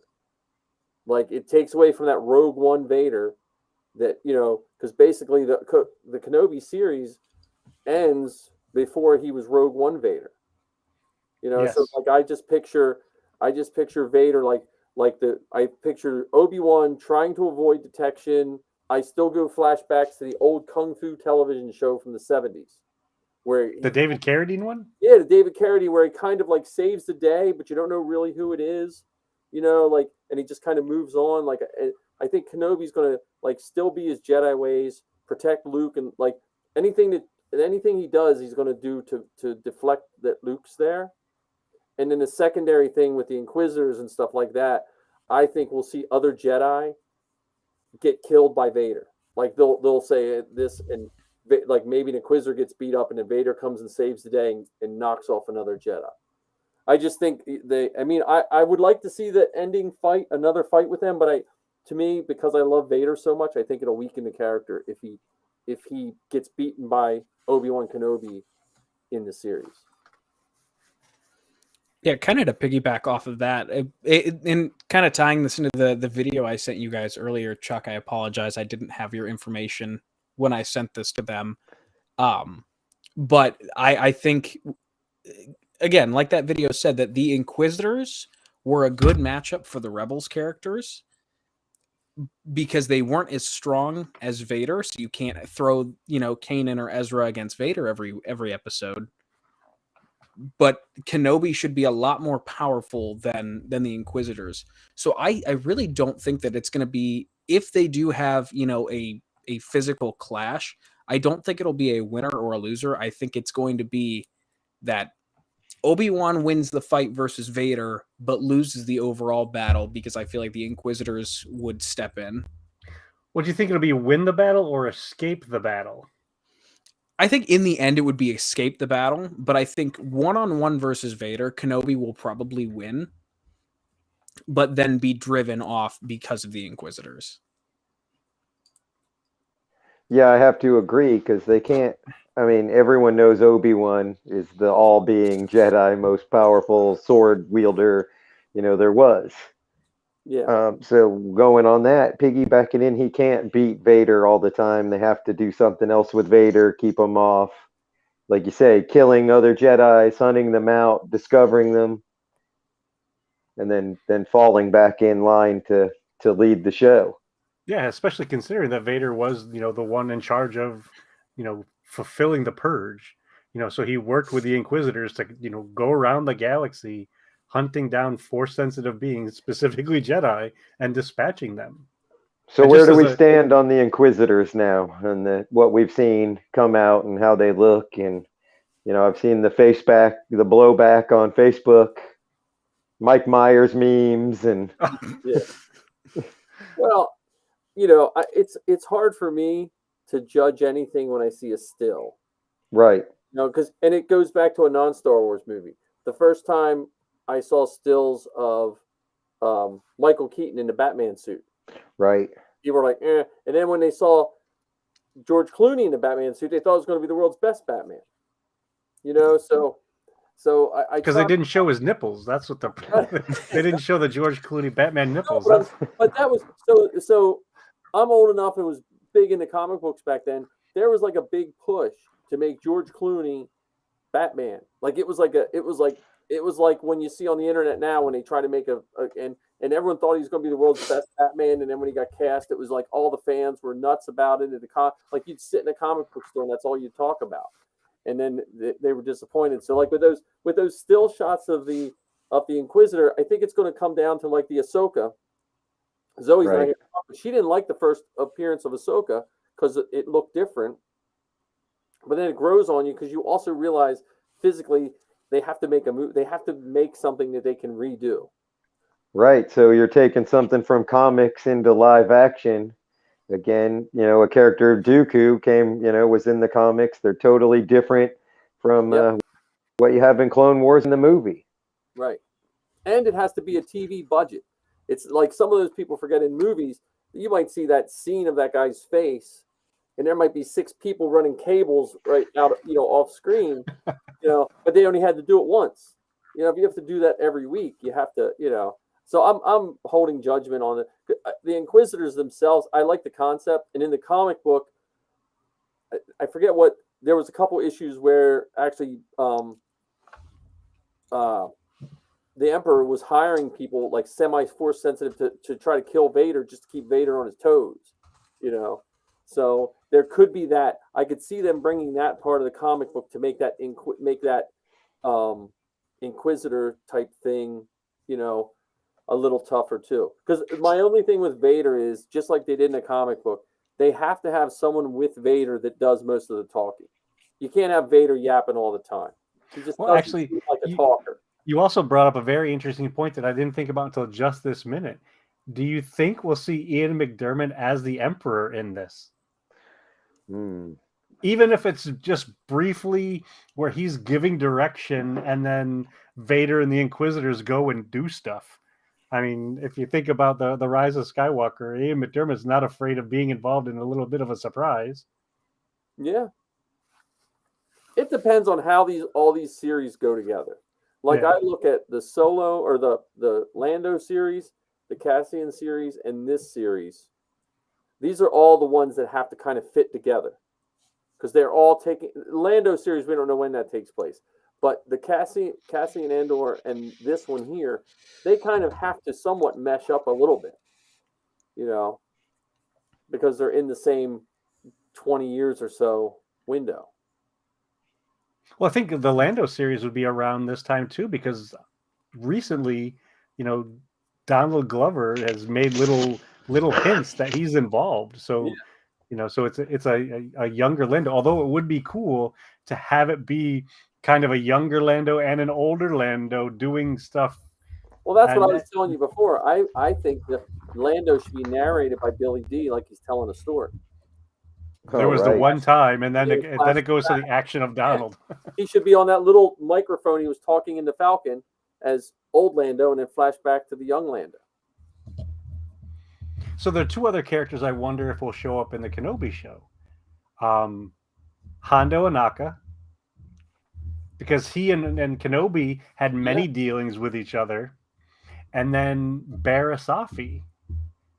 Oh yeah, she was handed over to the Empire when it wasn't the Empire at that point, but when Ahsoka was brought up on trial, and we never heard what happened to her. Now, could she be the first sister? Yeah, that I don't know. I don't know what I'm saying. Like I wonder if she could wind up being the cult of the Inquisitors. Because she wasn't technically a Jedi; she was still a Padawan. Right. It's always been theorized that she was one of the Inquisitors, but I think the only thing that we've gotten since on Barriss Offee, correct me if I'm wrong, I don't read the comics or really keep up on them too much, but I don't think we've seen anything other than her crest was in the Order 66 flashback of the Book of Boba Fett. I don't think we've seen her since anything about her since the Clone Wars. I think you're right. And see that's where I remember when the Rebels first came out and people were saying, oh, it's a kid show. And then you saw the episode with her, who was her teacher, her Jedi, Barriss's Jedi. That I don't remember off the top. That was in the cryo freeze that was dead. Luminara. Huh? Luminara. Yeah, she was used as bait to lure other Jedi, and that's when I was like, yeah, this isn't a that was season 6, right? Was that season 6 of Clone Wars? No, that was the first. That was like episode 8 2 or 3. No, I thought it was later in the season of It Rebels. was early in the first season, though. It was when they went to the prison. Yeah. Yeah. Okay. I'm thinking of something totally different. She was just in that. She was already dead, but she was in that. They just had a video of her being walked to her death, basically. Gotcha. I was thinking something else.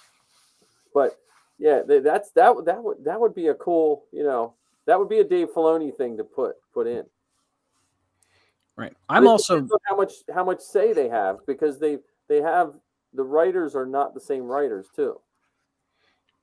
So. Yeah, Deborah Chow, and I forget the gentleman's name who is the co-writer, but it's Deborah Chow is really taking the reins on this one, as far as I know. Yeah. But the other character that I'm curious to see if they'll show up is Cal Kestis, because this is 4 years after Jedi Fallen Order. Well, and they just released his saber at the right. I don't know if they would put him in there because they haven't come up with the second game yet. Well, to my I was actually gonna mention that is they haven't announced Jedi Fallen Order 2, so maybe they've been waiting to tie him into live action to announce the second game, because it's in production. Everyone knows that they're making it. It made way too much money not to. Yeah.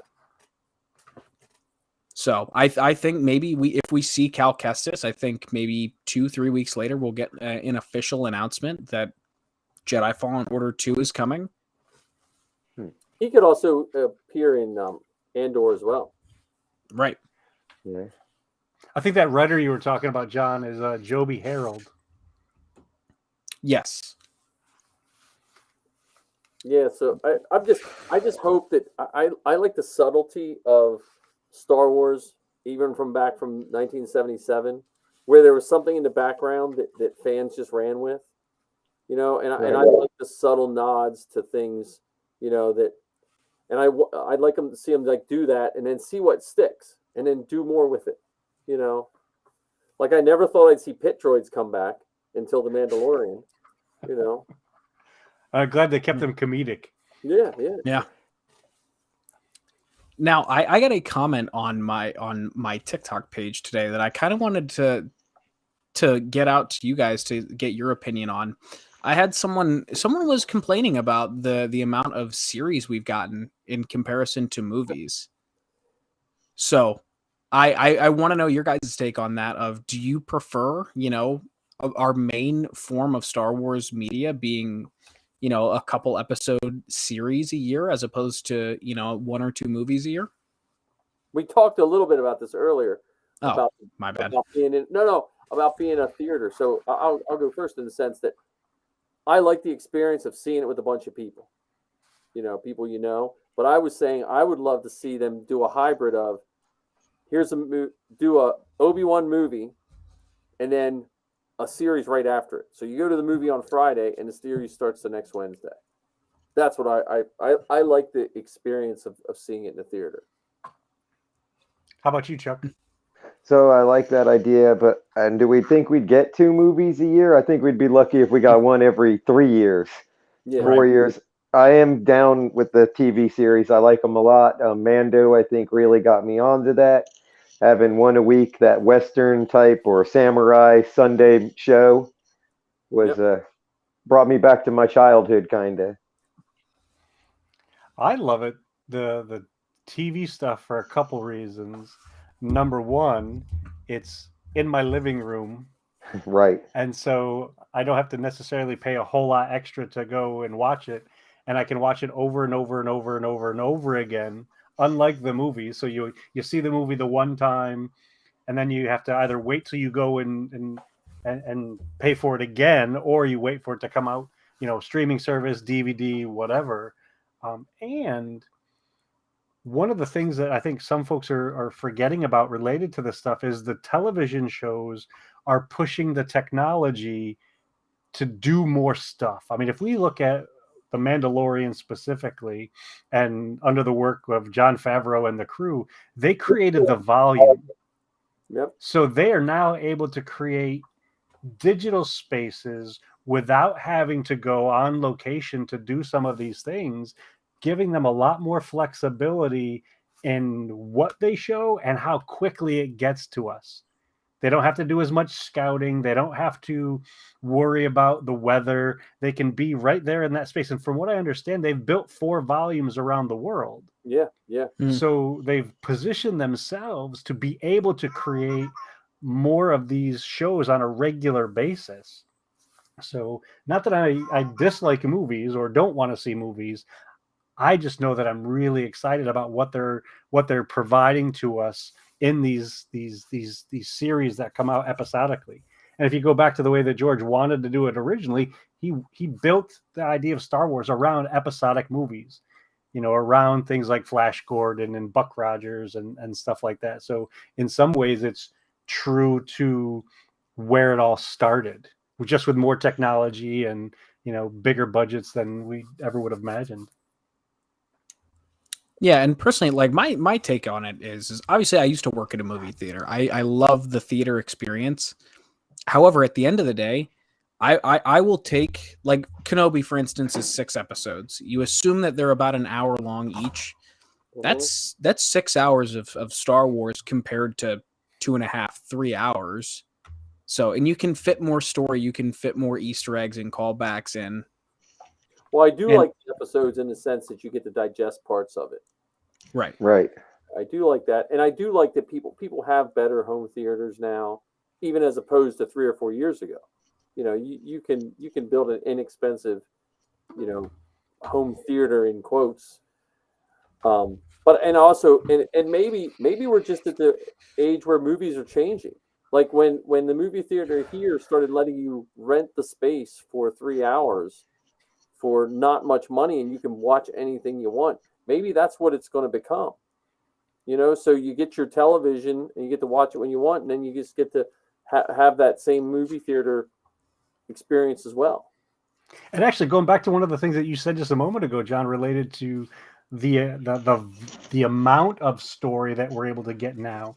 So The Mandalorian and Book of Boba Fett. So we're talking 3 seasons.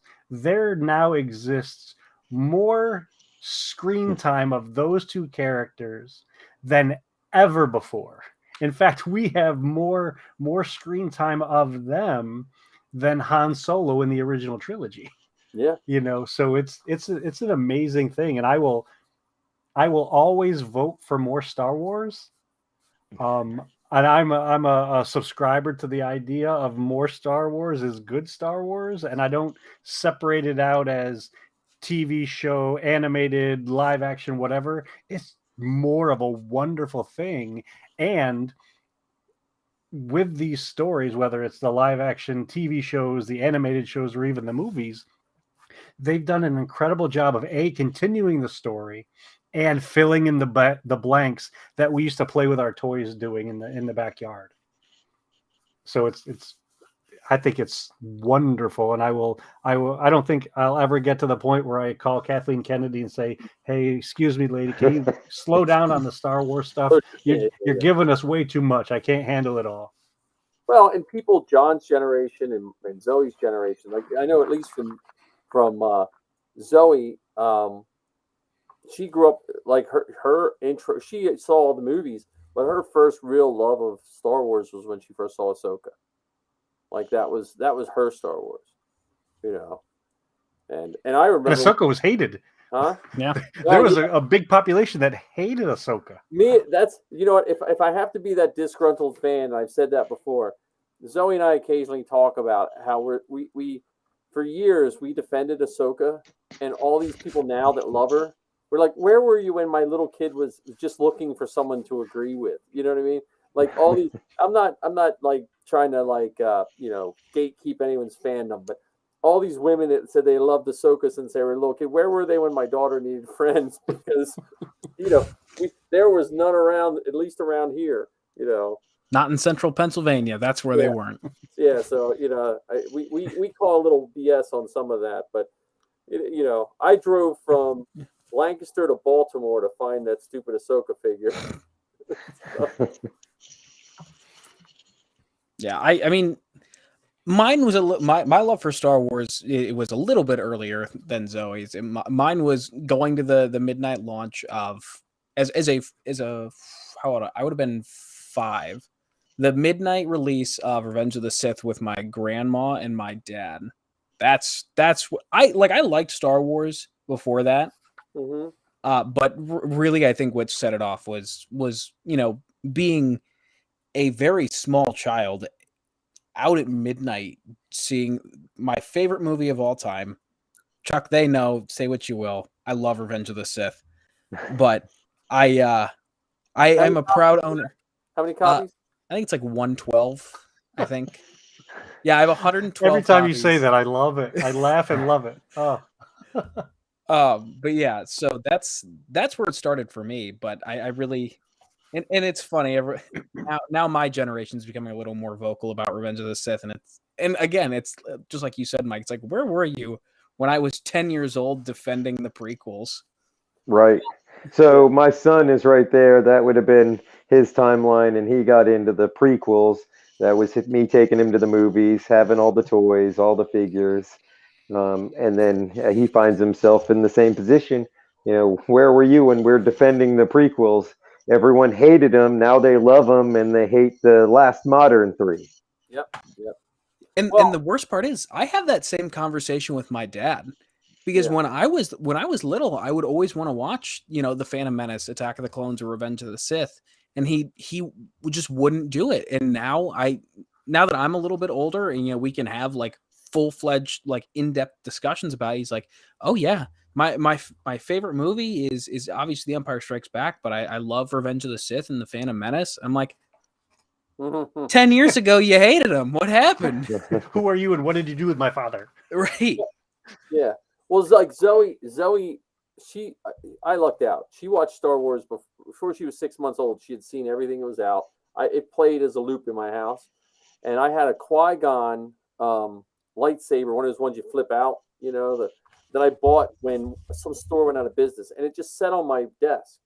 And she started wearing that thing around, like she would wear it on her belt up until she was just getting ready to go to college. You'd see her walking around the house sometime, and she'd just have that sucker hooked on her belt, this old Qui-Gon, you know, and so, but I think she identified the Clone Wars was her first. Yeah, that's it. Mine's a little more worn, but but she. I walk my dog with a Force Effects Nice lightsaber so that can be seen in the dark. Well, and then Safi, my daughter Safi is just always leaned. Zoe's always leaned to the light side. Safi leans a little bit like 000 is the perfect droid for her because she's a little darker, you know. But Safi, and I don't know if you've really met Safi yet, Ken, other than in costume. Well, you met her at the shoot too. Safi's super shy. She was very open around you guys because she thought I knew Matt really well. I was like, I don't really know Matt that well until that first shoot. But when you put her in costume, you put Safi in a Tusken, a Jawa, or 000, she's a totally different person. You know, and that's what It's amazing what a costume can do for you. And that's what Star Wars has done for my family. Like the 501st, the costuming, all of Star Wars. It's just united my family in a way that I can't think of anything else personally that did. My wife put up with it. She squired for us and helped with costumes and for years. Like when the girls, like Safi started as a Jawa at 4 years old, you know. So and my kids, like when they were Jawas, they were not allowed to be anything but Jawas because I told them back then, look, you don't have to do this, but if you do it, you have to do it right, you know. And they weren't allowed to take their masks off in public. They weren't, and when they were Jawas, they never spoke anything. They had little acre speakers on and a iPod shuffle with Jawa noises in their hand, and that's how they spoke. So that's awesome. One of the things, if I were to wave a magic wand and wish for something, I wish folks would just give all of this stuff the space it needs in order to be appreciated. Yes, because it's more than just flashy lights or spaceships or wild creatures on the screen. If you really just watch it and listen to the stories that are being shared, there is so much depth, there is so much detail, there is so much kindness and attention that's put into all of it that I think sometimes folks just mistake. They gloss over it. They're quick to cut it down. They're quick to dismiss it. They're quick to insult it, but they're missing the larger point of it all. Yeah. Well, I think the Mandalorian helped with a lot of those people. You know, because I knew a lot of people that watched the Mandalorian that really weren't into Star Wars, but it was something they could just like you guys were saying, watch from home. They could risk it without risking it. Right. You know, they could be like, okay, well, I'll try it out. And then when Grogu hit like a whole new crowd that probably would have never stuck with Star Wars. You know. Well, even Grogu though got a certain kind of flack. I mean, folks, like Star Wars needs another thing to sell more toys. Like that was, you couldn't go anywhere. It didn't matter if it was a supermarket, a drugstore where there wasn't, 12 or 13 things there that had Grogu on them. Yep. And that's the kind of flack that Grogu got. Like, oh, just making more money, that Disney, hand over fist, those fools down there just trying to take your money. But I have 19 Grogu stickers on my classroom walls. That's one of the questions I give my kids on a review quiz. How many Grogu stickers are? And half of them are like, "Who's Grogu?" But you got to remember, when you dig into the nitty gritty, that's what Star Wars has always been behind the scenes. It's really an excuse for merchandising, because George Lucas retained the merchandising rights, and that's how we have as much Star Wars as we do now. That's what kept it alive too. Right. If Lucas didn't make so much money on the merchandising from the original 12-back figures, I think it's very plausible to think that we don't have as much, if not the Star Wars that we have today. Well, we definitely wouldn't have the Star Wars that we have, because one of the pieces that's important to recognize with the merchandising, it also allowed George to maintain control of it. So if you look back to George's original THX 1138, the film industry, the folks who were the powers that be, actually cut parts out of that movie. They cut about 5 minutes out of that movie, not because they had any real reason, but they just said we need to lose 5 minutes. And so George took it upon himself to make sure that he was always in a position to be in control of what he created. So we may have had more Star Wars back then, but it wouldn't be the Star Wars that we have now because George wouldn't have been in control. I mean, George was a rebel from day one, and because of the success of the merchandising, it allowed him to make the movies he wanted to make. And the two perfect examples of that are the Ewok movies that were on television.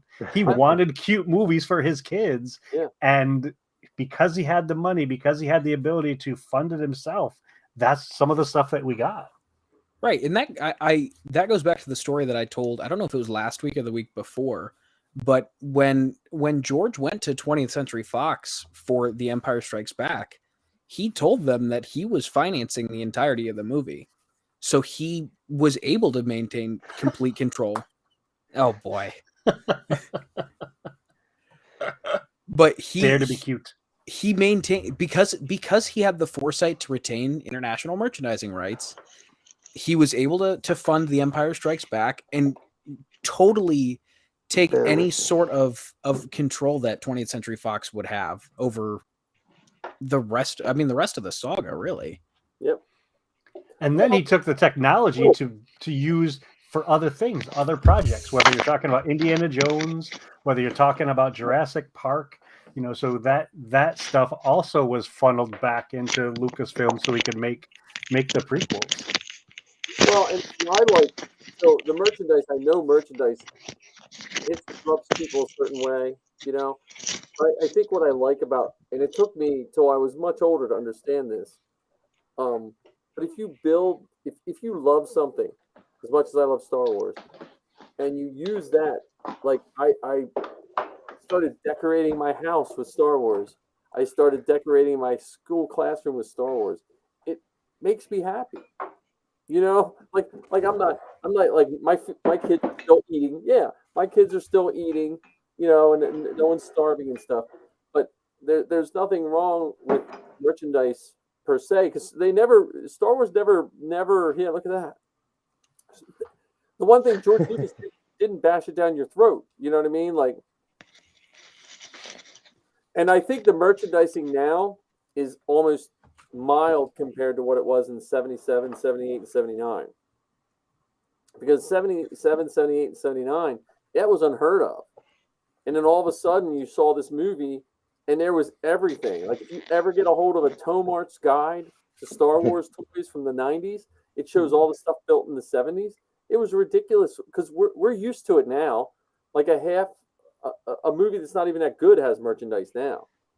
But back then, it was Star Wars fever, and I'm happy with it. I mean, I'm not into collecting stuff as much as I like having. I have to stay out of the collecting because I go nuts. Like if I was hunting action figures right now, I don't think I could make it. Oh, that's my favorite artwork. That's seen some days. That's still some of my favorite Star Wars artwork right there. I love the art. I think I was talking about that last time. I was talking about how I love the artwork on those cases. So, well, Ken, one of these times you and I are going to go to Jordan's shop, and Jordan lets me go down in his basement.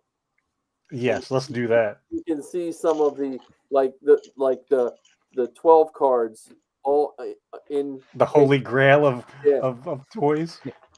I will make that drive if you give me a date. Oh, look at that. Ugh. My old one's from the original. So that R2 has a sticker on it still? It does. Barely. Look at that. Oh my goodness. That's wonderful. The big I was able to find Yoda's snake. Oh, with the orange wow. snake. Yeah.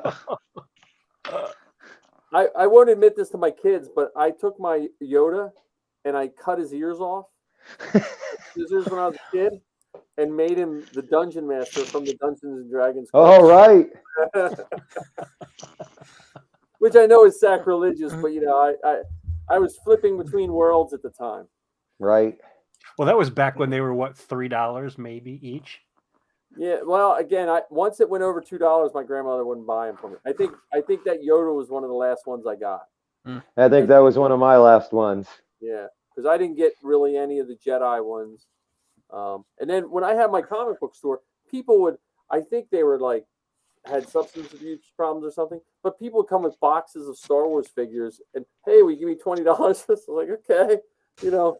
And so I had one whole wall of my comic book store was just loose figures. And back then it was $8 with the gun, $4 without. That's what I sold it for. So That's still a deal. Yeah.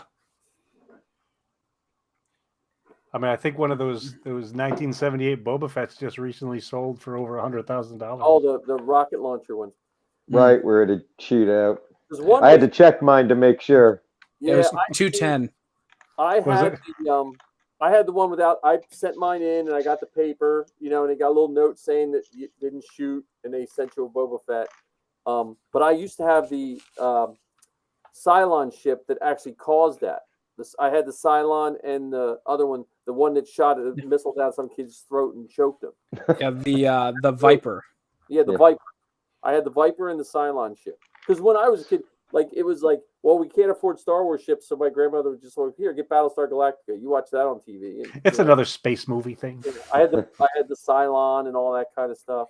And then we got to dig some old catalogs up. They had this weird Star Force action figures, and the villain was this guy in all black with a cape, and they had a droid that looked semi like R2.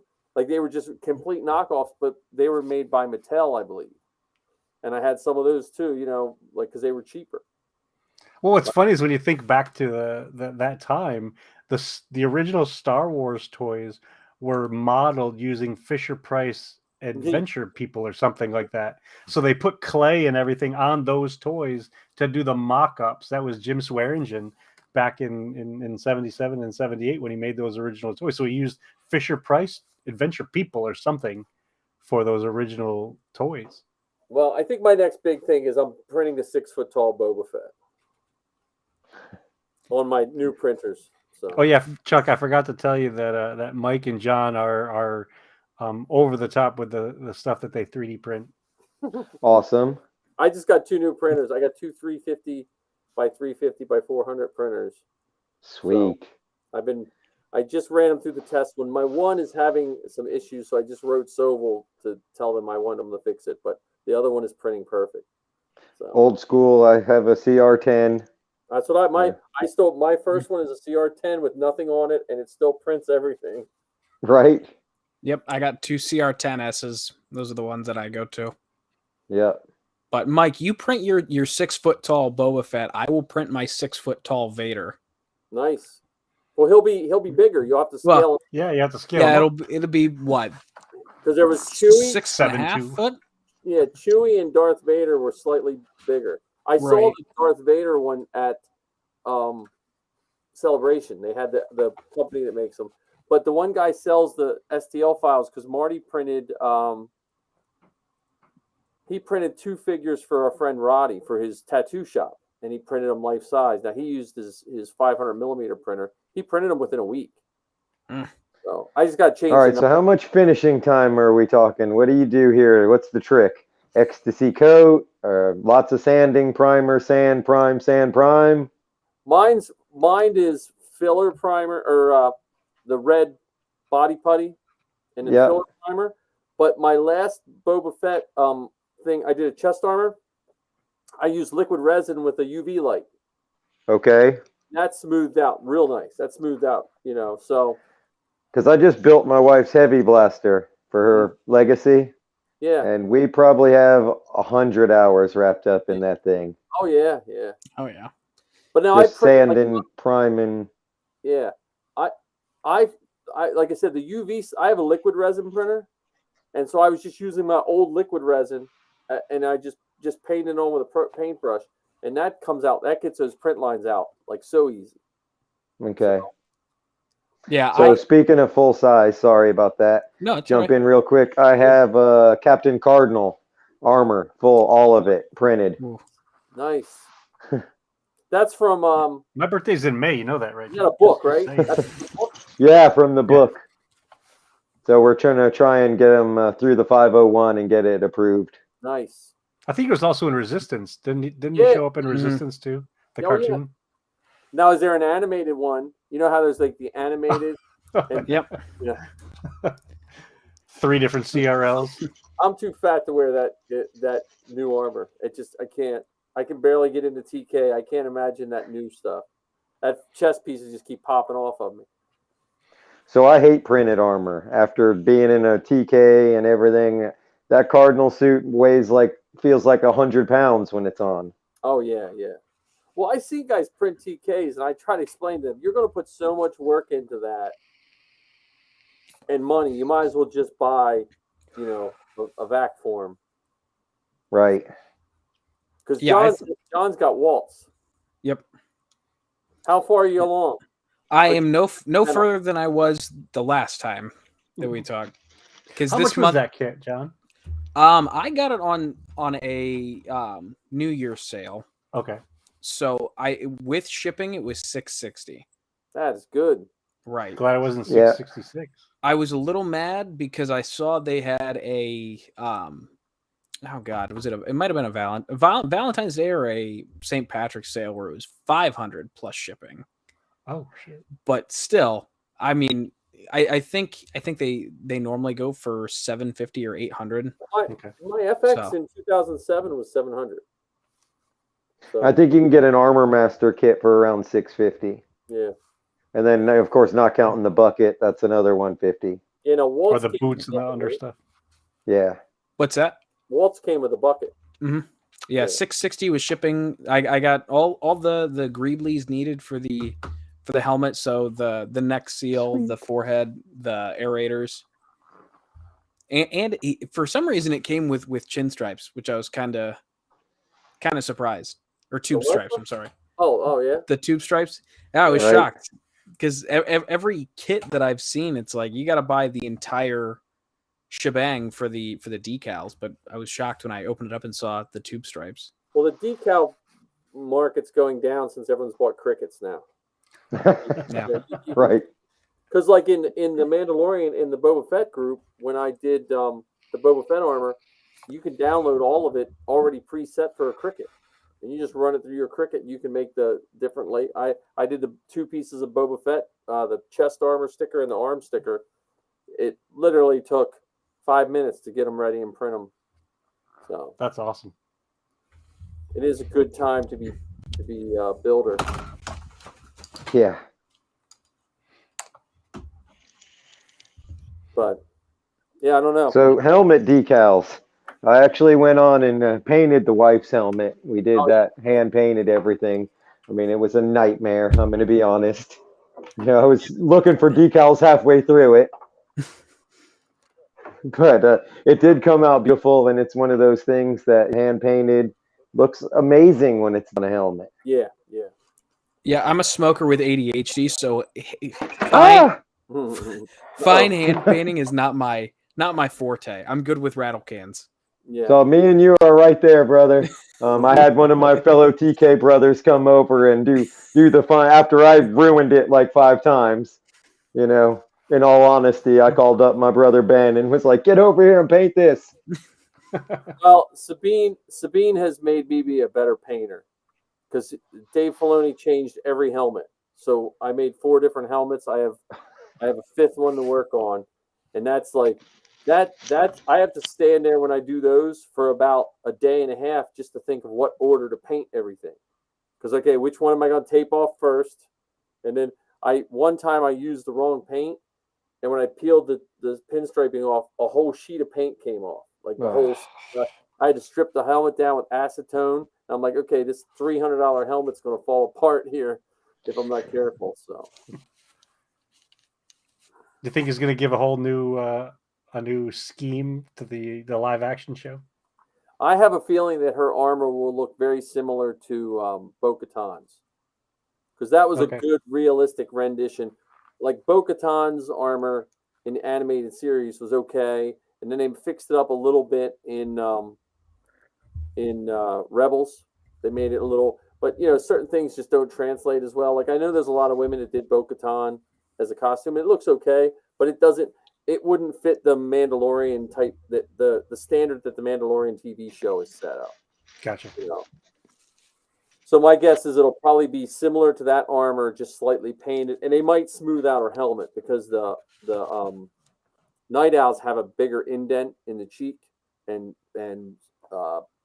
Sabine's is it's a smoother cut.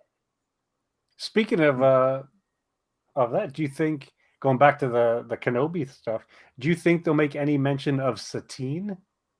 Oh, they have to. Yeah. Because I think that's one of Obi-Wan's tragedies.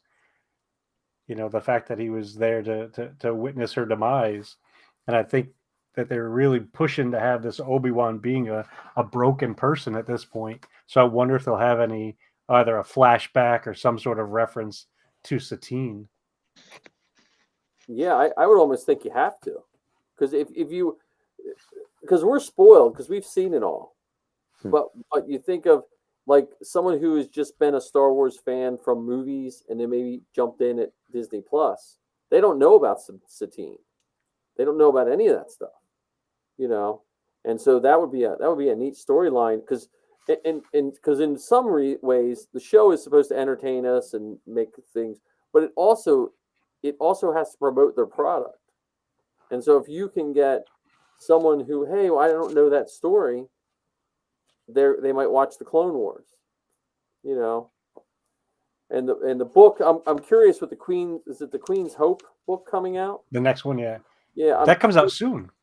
Next week, next Wednesday. E.K. Johnson. The only reason I remember it is Zoe did an interview with the author, and I had to time schedule her podcast, but that one's supposed to come out at midnight tonight. Really? Yeah. So because she didn't want to release it too far out from the book coming out. But anyway, I'm wondering if that storyline, because that storyline of a lot of the Queen stuff was hit in the Afro comic book when they went looking for Vader's kids and all that kind of stuff. So I wonder if he's going to have a little bit of a flashback to that too, like where he went wrong with Anakin, because it's almost like they have to have a little bit of a Padme thing too, like a flashback. Oh, I didn't think about Padme either. That'd be interesting. I mean, I guarantee you there is hours of footage we haven't seen from all the prequels, because George Lucas kept everything. He was notorious for keeping every piece of footage he shot. I wouldn't be surprised if there's a scene or two, or maybe the same scene but just shot from a different angle that he could throw in there. Yeah, and considering Filoni worked so closely with him. Yeah. Yeah. Speaking of which, the 4.5 hour cut of Revenge of the Sith that I watched the other night, there are a couple deleted scenes in there as well. Is that the one where they killed Shakti? No, I don't. To be truthful, I was only kind of like half watching it. When they went down in the gas tanks. Yeah. I know what scene you're talking about. I don't remember if it was in it or not. I don't think so. Because what it was a mashup of the Siege of Mandalore arc from the Clone Wars. Oh, okay. Obviously the Revenge of the Sith, and then a little bit of the 2D micro series.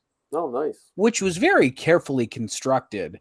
Yeah. Because I was thinking, when I first saw it, I'm like, okay, this is going to be super canon breaking. This is going to be, you're going to have all this different stuff because it's 3 different medias from 3 different times. But it was very well constructed, where nothing conflicted with itself. Oh wow, that's kind of cool. Here, Arc77 wants to know where you can find that video. Oh, I bet it's on YouTube now. If you go to my TikTok, which is just at John Scalise, I have it linked in my bio to where you can find it. Do I have your caption? Let me see. Where's mine? Here, I have your TikTok right there on the screen. So perfect. You are fancy, Mike. I am telling you. I'm trying to learn this. I'll learn this in time for never to use it. We'll all be tired of doing this. Yeah. And Mike, we'll come up with a title, and then we're not going to do this anymore. As soon as we title it. Yeah, and Mike, my pain on this, but I just want to point out for the record, the TikTok algorithm is garbage. I hate it. I'm laying in bed. I record a very small snippet of that 4.5 hour long cut. No hashtags, no caption, no nothing. I literally just put on screen Revenge of the Sith 4.5 hour cut. 77,000 views out of nowhere overnight. I woke up and my inbox is bombed with where can I find this? Who made this? What is this? Where did you find it?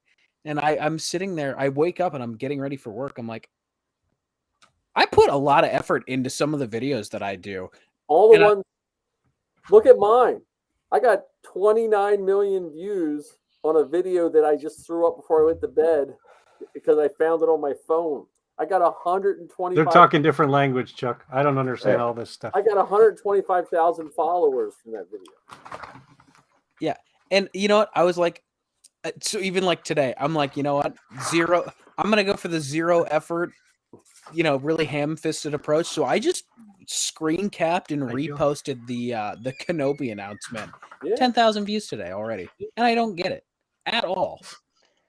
No, I have no idea. I'm a noob to this, and well, so I started I started listening to podcasts like 10 years ago, Star Wars podcast, and then I got Zoe into it a little more than it's about 7 years ago.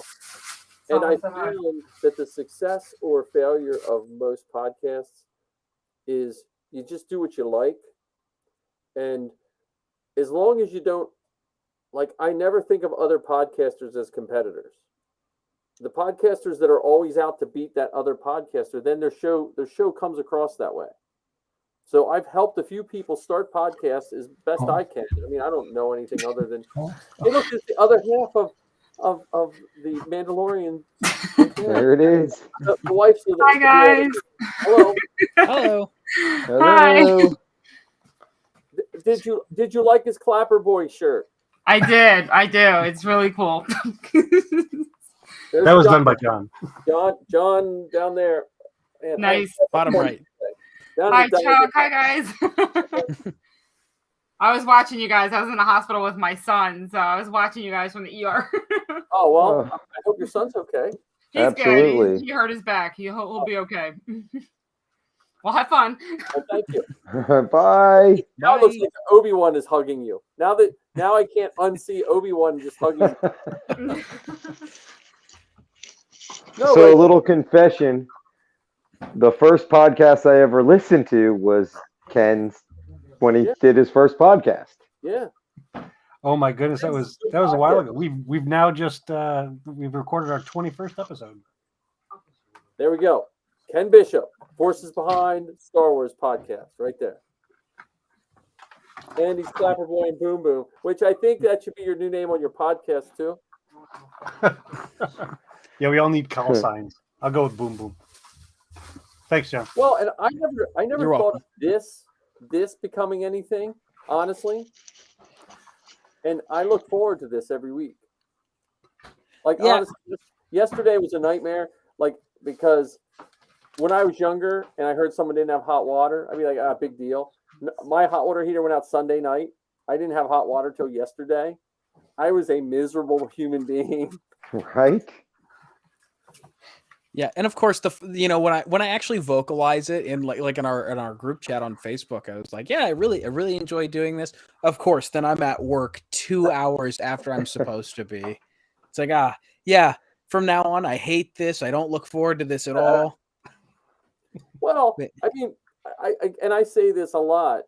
I would have never met Ken, except I was at an armor party, that I was literally just the driver. I took Zoe, wanted to go to a Mandalorian immersion. Zoe's trying to make her own way. She at the time she was 17 or something like that. And so I was like, yeah, I'll drive you down to Philadelphia. And so I was just hanging out. I think I brought some molding material just to mess around with. We made Mando coins. And then I met John on TikTok. So if there's any kids watching, you shouldn't really meet strangers on TikTok. It could go horribly wrong. But we're adults. No one's going to kidnap me. I'm 50-some years old. Yeah, if you want to kidnap me, you can. I will gladly stay in the Star Wars basement. But and we try to. I do armor parties. My armor party. started with. I might get cut short here. The power's starting to flicker. Oh, okay. We're getting the a bad storm move through, right? That band that came through Louisiana has finally hit Tampa. Oh, okay. But I'm going to hang out for a few more. Okay. Well, no, but I was saying, like, my armor party started with, we have Quinn, who was at our movie shoot. He couldn't get his armor done for whatever reason. He's a cancer survivor. So we just had him come over to our house, and we just all worked on it, getting his Biker Scout done, which then turned into armor parties. And then I rented a slushy machine, and we had pretzels and what else do we have? Slushy machine, pretzels, and popcorn, and vegan barbecue, I think, or vegan meatballs. I don't know. Well, I actually met You Chuck lost me. because I was getting ready to. I wanted to bound during our trip to Batu, and I bought one of his hoods from the Tatooine tailor, and now we've become buds. And like you were saying earlier, got to hang out in Batu and have lunch together. And his friend invited me to build a lightsaber with him. I know Anthony said this at one point, and I'll steal it from him. Star Wars brings people together. Yeah. So my favorite podcast was when you guys were all talking about your different trips to Batu with your families and everything. I mean, I think I listened to that one twice so I could hear the different stories of you guys and your families having fun at the park. I mean, because that's what it's all about. Yeah, Ken is my favorite. Ken, I have Ken and Sal Perales are my two juggernauts of Star Wars knowledge. You know, because he's forgotten more than I'll ever know about it. I'm sure of it. And I just enjoy, because I'll hear him saying something on your podcast, and I'm like, okay, as soon as there's a break, Ken's going to fix that. Fix what he said. Oh, it's been so much fun doing that. And so I had thought about doing a podcast for ages, and then I randomly bumped into Anthony at Target looking at toys, and he had wanted to do a Star Wars podcast, and got together, and now our show has 5 people on it. It started off just the 2 of us. We added our friend Anthony's friend Demetrius, and now we've recently added 2 new guys to our show, Steven and Dexter, and so it's getting bigger. Pretty soon we're going to have a Fierce Sixum or something, the Sinister Six. Get them to come on this one Wednesday night, because this will take up to 10 people. Is what it will take. One of these days we need to get 10 people in here just to see how that functions. 10 people, and we could talk. Imagine 10 people talking about the inflatable Falcon. Yes. All at once. If we have 10 people, we should figure out a way of financing. Well, then we're down to 900 and some change a person. Oh, we're almost down to manageable. Yeah. I still vote it stays here, though. Well, I think Florida would have to stay there. Well, I don't know. There's a lot of wind in Florida, Chuck. Come on now. That thing will get lifted. But there's less elements than Ohio, Pennsylvania, or New Jersey. Yeah. It was 80 to here today. Oh, my goodness. Yeah. We were lucky. I think it hit 50 something today. Something like that, yeah. But, yeah, no, I mean, it's pretty neat, and then going back to our movie making adventure, we had people from Ohio, Delaware, New Jersey, Pennsylvania, West Virginia, and New York. Isn't Matt from New York? New York. Matt's from New York, and it was just it was pretty neat. I mean, and we just kept Matt on track and got a lot of stuff filmed. That's so awesome. I've storyboarded in my head another scene that we can do. All right. Okay. So you want to hear it? Okay.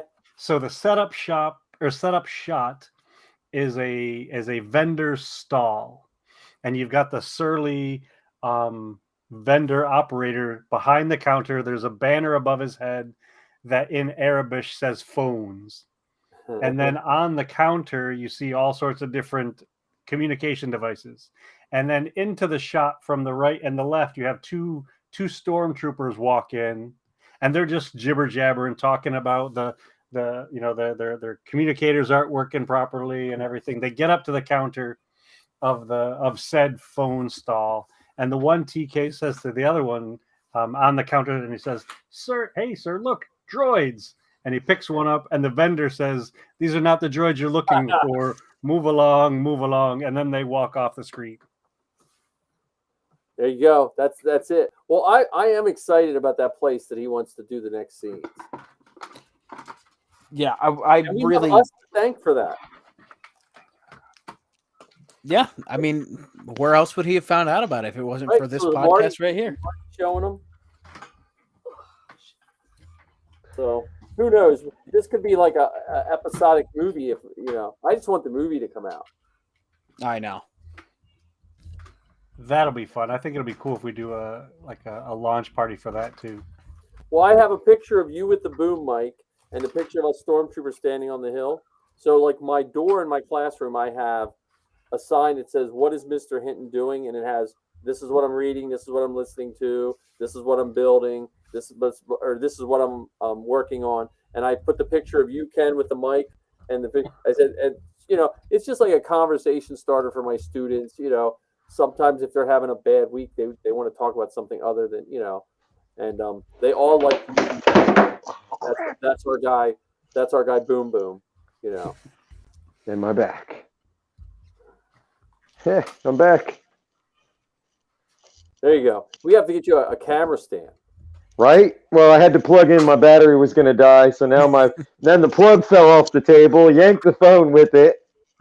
I have a terrible setup in here because when we were talking about podcasts, so I remember when I was talking to Ken about it, and when Zoe started, it was impossible. The only thing you could really do was I forget what it was even called now. Skype. That was basically the only way you could go over the internet was Skype. Crap. Skype was so hit or miss because Lizzie I like the goggles.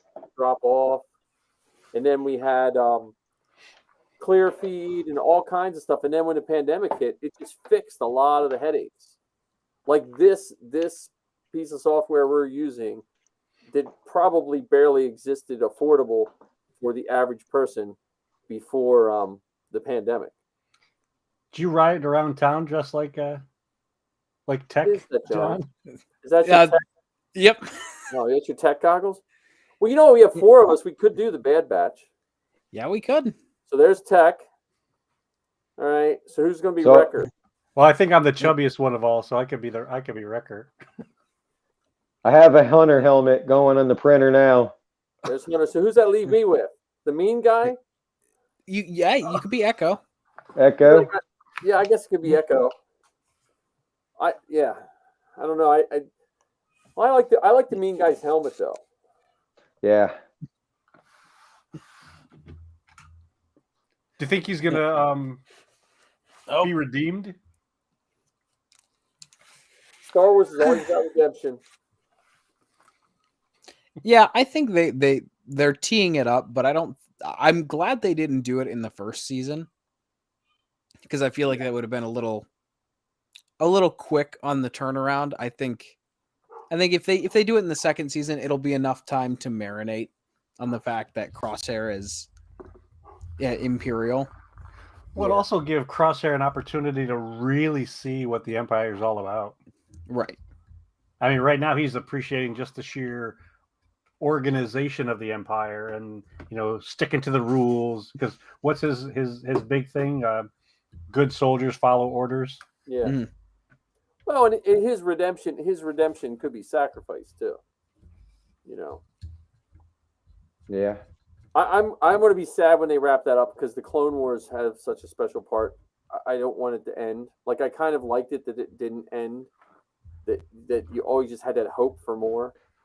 Right. Because I just like the animated clone. I just One thing that they could do, considering that there's the potential for clones to still live past the Clone Wars, to have some stories about those clones that did go on, whether you're talking about Gregor or Cody or some of these other clones that we haven't seen anywhere else yet.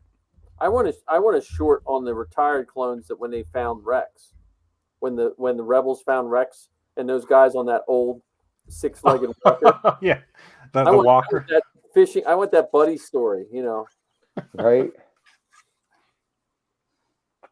I'm just curious when we get our first 100% Star Wars comedy, Like a Tag and Bink comedy, or Yes.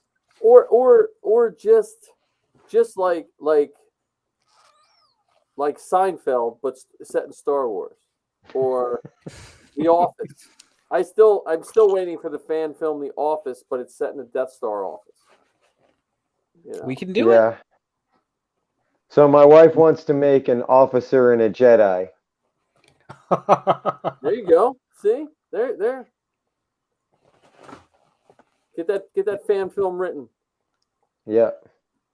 We have the technology. Yeah. And we have the troops. It can be done. I know how to See. operate a boom mic. Yeah, we got Yeah. we got you know, Ken's we're gonna one day Ken's just not gonna appear, and then he'll be in a real movie being he'll be the boom operator, and he'll leave us all in his boom / clapper dust. Yeah, Ken, you've made my best friend very upset when I told him that we had an actual grip on set for the last shoot.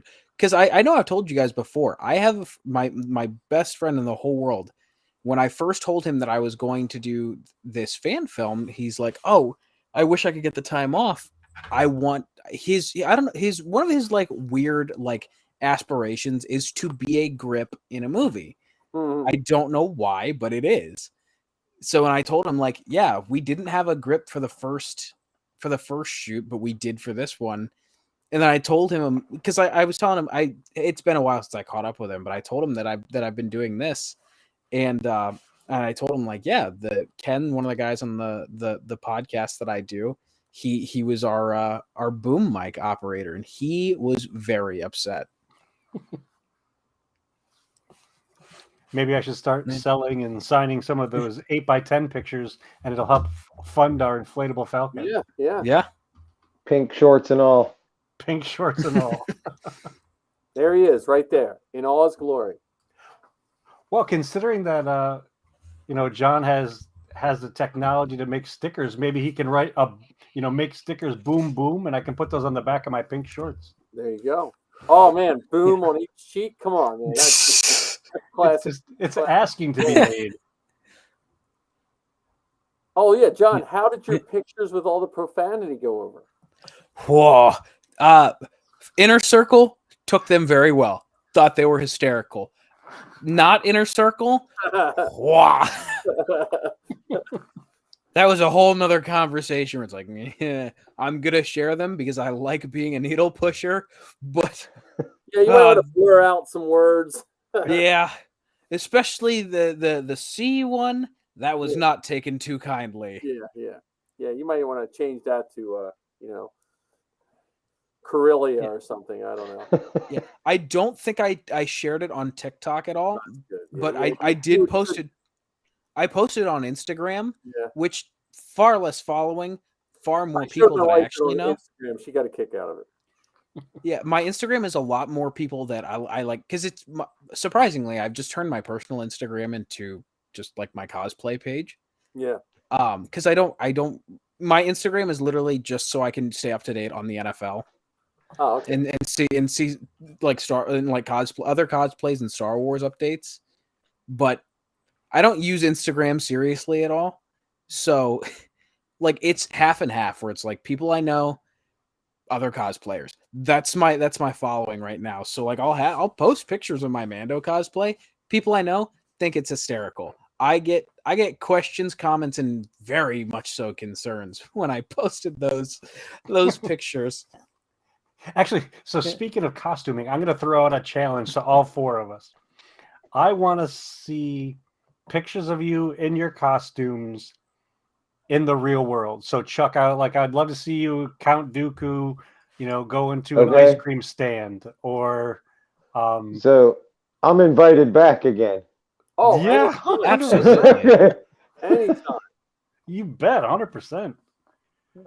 Okay, I'm in. Mike, are you logged into Facebook? Yeah. Okay, I'm gonna share a video in the Messenger group chat that I would like to be played. Okay. I gotta plug my phone back in or it's gonna die. Yeah, our oh, there we go. Attachment. Next time I'll be better prepared. That's all right. We're still learning, Chuck. you fit right in, my friend. You're one of the group. All right. It's not gonna let me go full screen on this thing. Let's see. Arc 77 said he thought Chuck's having a earthquake. Right? Florida earthquake. There you go. Is this it? There you go. Yep, there you go, Ken. There's your wish. Start it over. The Mando music.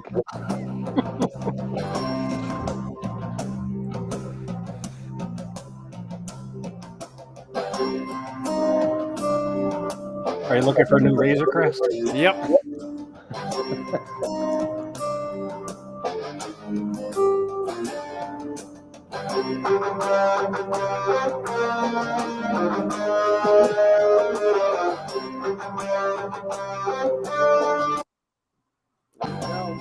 You didn't kick the tires? What the heck?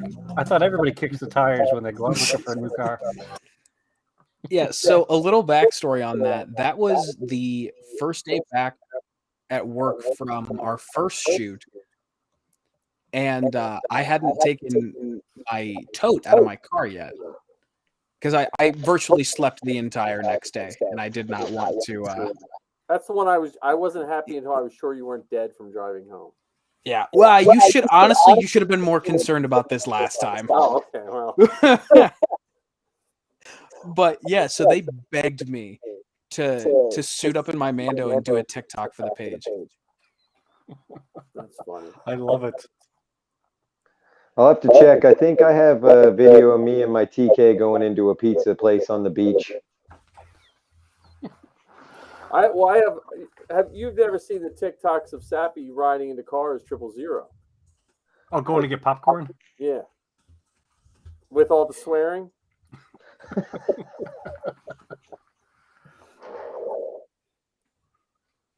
I got an echo from me? I think so, yeah.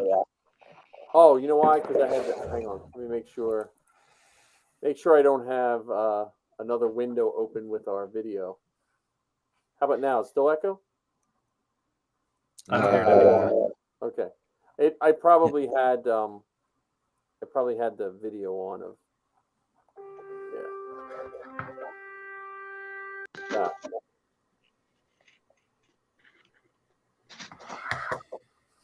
All right, let me see.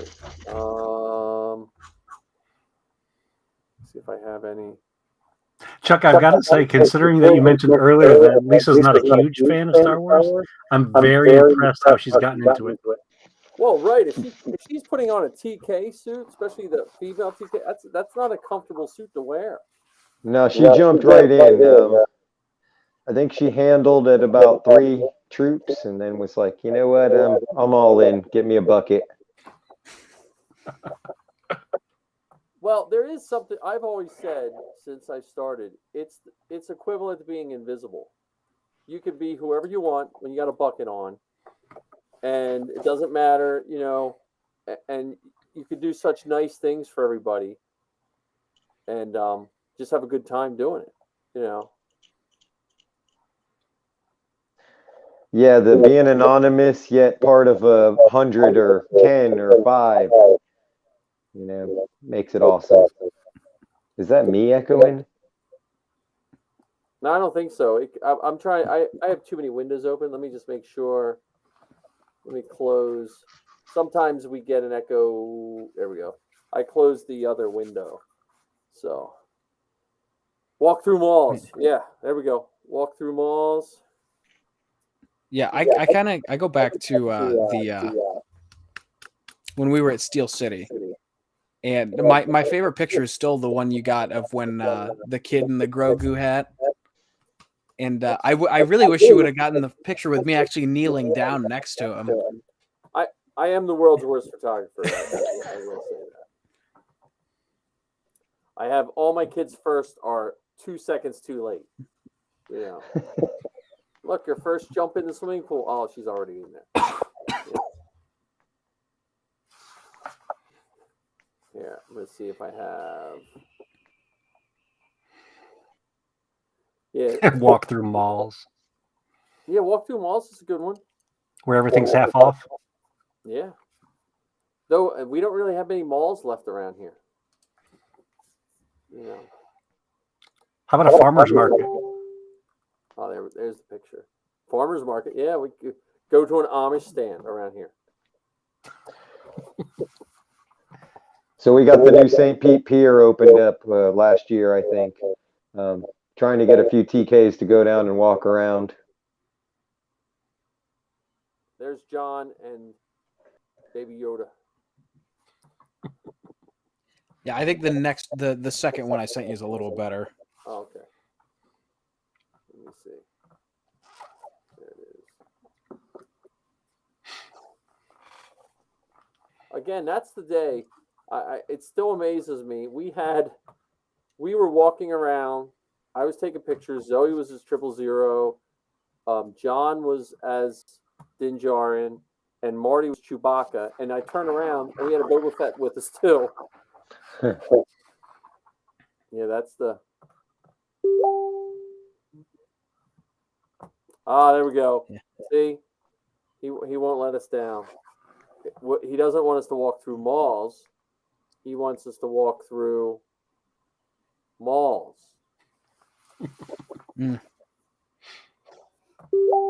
Darth. Yes. Sorry, I'm on that day of pictures. So Oh, I see. Okay, here let me just make sure are they all cycling through. Yeah, here we go. And I believe that the Boba Fett was from Georgia, if I remember correctly. that sounds right. So there's the you three guys and gals. And then that was a good one. Oh, there's the small Little Mando. or Mini small- Mando.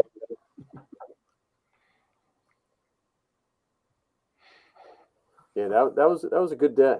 That was a good. I'm sad I can't make it this April, but Yeah, I just had to cancel my hotel reservation. yeah, I gotta calm down for celebration. Yeah, Help needs to fix their website because I tried to cancel 3 times online and just gave up and called. Yeah. Yeah. Trying to see if I have any other. Yeah, I'm trying to think what we one time we went to. I think it was one of the releases of one of the DVDs. We showed up in Star Wars. One time we just went to GameStop when a game was released. We just showed up in Star Wars stuff. Like didn't tell them we were coming. Let me see if I can. What if you went to Best Buy looking to buy a wash machine Nice. or a Dyson vacuum cleaner? You're test driving it. This is for you, John. This is a guy who used to do mall in our group. Mm. And he actually changed his real name. His legal name was Maul Sabrak. And then he burned out. He trooped for like a year and then burned out. Mm. Because he had the makeup was like ridiculous for him. He had to do Right, that has to be the most difficult thing to troop as. Yeah. Which brings us back to how we all met and brings us back to merchandise and brings us back to costuming and all of it is good as long it's just like anything else in life. You have to do it in balance with everything. And almost like like everything has to be in balance. Like I have friends that go whole hog into costumes, but then they neglect other parts of their life. Same with trooping. I troop a lot, but I've lucked out. My kids troop with me. But if my kids didn't troop with me when they were younger, I probably would have trooped less. Because you don't want to be a good father and a bad father and a good trooper. Yeah, same. If I wasn't, my wife wasn't there, I wouldn't troop nearly as much as I did. Yeah.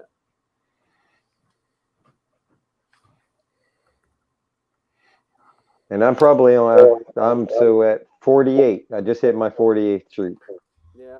I never counted. I probably should have counted, but I just, you know, there for a while when we first started, when the girls were Jawas, we were always the people they would call if an event was going to get canceled, because I could bring 3 people.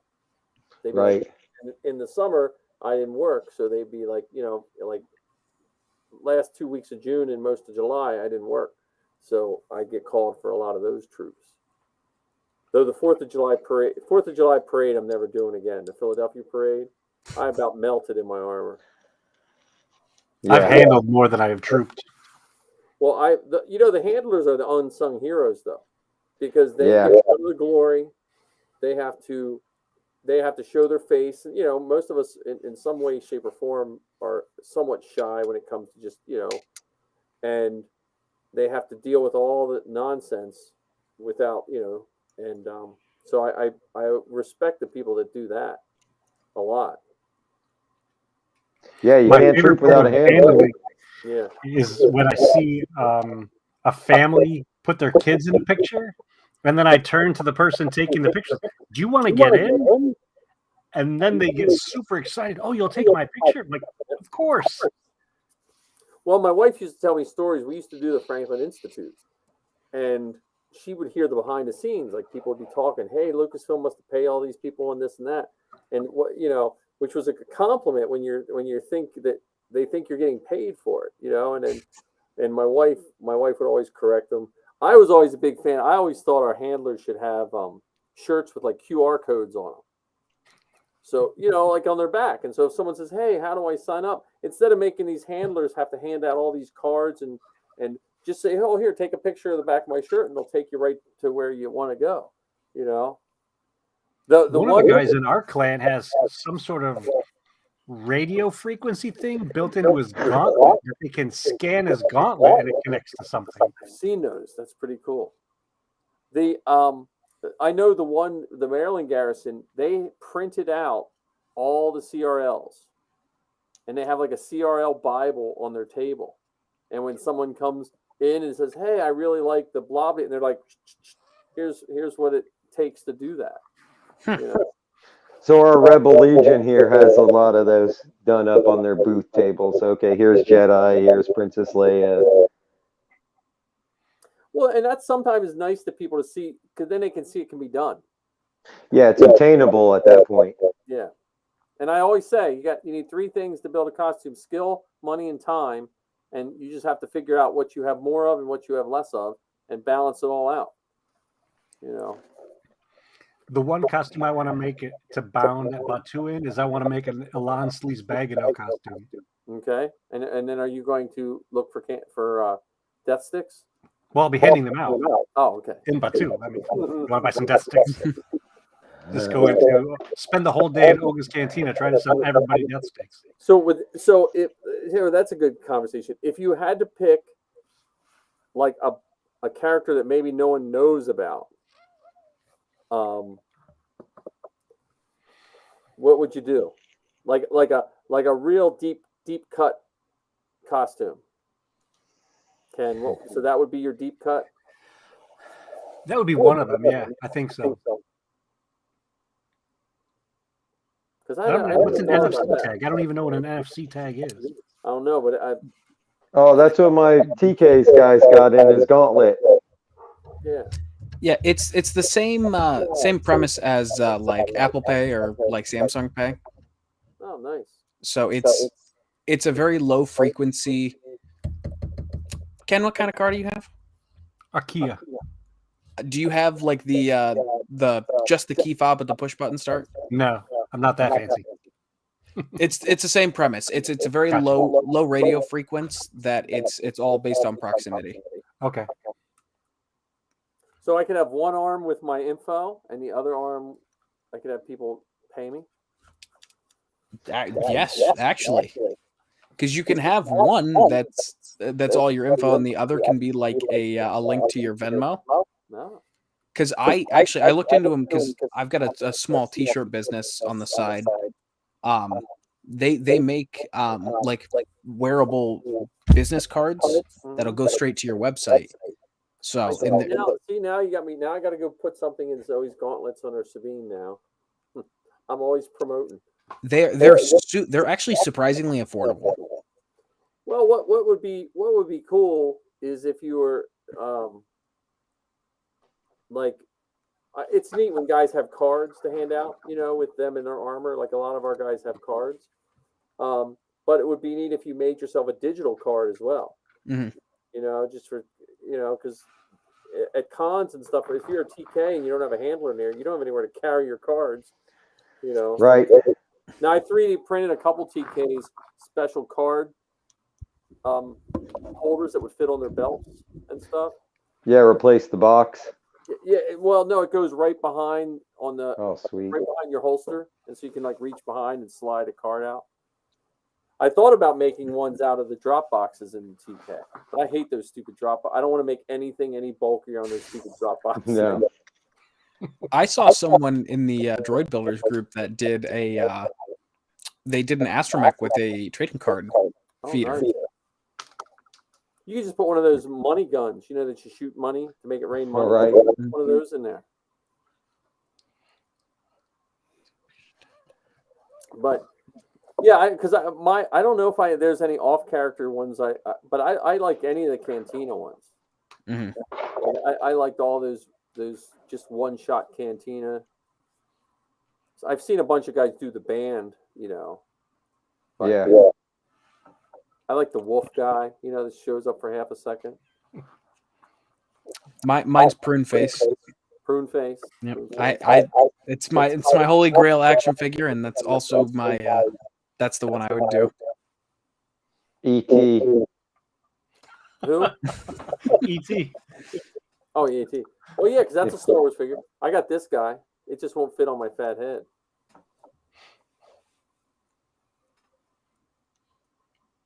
I always liked Lobot's headgear. Yeah. Mm-hmm. Oh yeah. I thought there was like a version of there was a Rodian that had the headgear in Rebels. I thought. Rodian. So one of the guys on the cruise had the full headgear. Nice. Really? Yeah, it was awesome. Yeah, because they did like a backstory on Lobot. Either Lobot, the character in the comic book, or somebody like Lobot, because that's basically like guys would sell themselves into slavery or something like that. Like you were like a indentured servant, and you wore that for a certain amount of time or something like that. Which was kind of slightly different than the people with their heads chopped off in Solo. Remember the women with their the decraniated ones? Right. Well, how about the Bormar monks? Yeah. Who got rid of their entire body and their brain was in a vessel under a spider droid. I love those because that was one of the first figures I bought from Star Wars Insider magazine, because they did a run of those that were only exclusive to Star Wars Insider, and you could order the monks, the action figures. That was probably back in the late '90s, I think. Well, I hate to break up the party, but I'm gonna have to go do some actual work. And all right. Thanks for joining us, Chuck. Hey, well, absolutely, this was a blast. Yeah, well, we'll be back our normal time on next Wednesday, hopefully. Unless, man, if you'll have me, I'll yeah. I'll try and get something to hold my camera.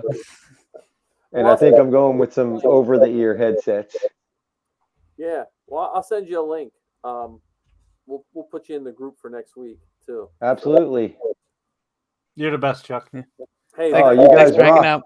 Appreciate it. Thank you. Thank you guys for having me. I'll talk at you soon. Talk to you soon. All right. Put that. I think I got. Oh, he's still there. Let me see. There we go. I think I got. Yeah, it's the green room.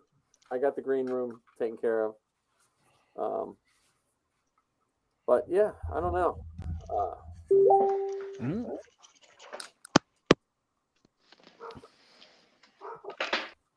Yeah, I feel bad that I missed all of the Galactic Cruiser talk, and I missed Zoe.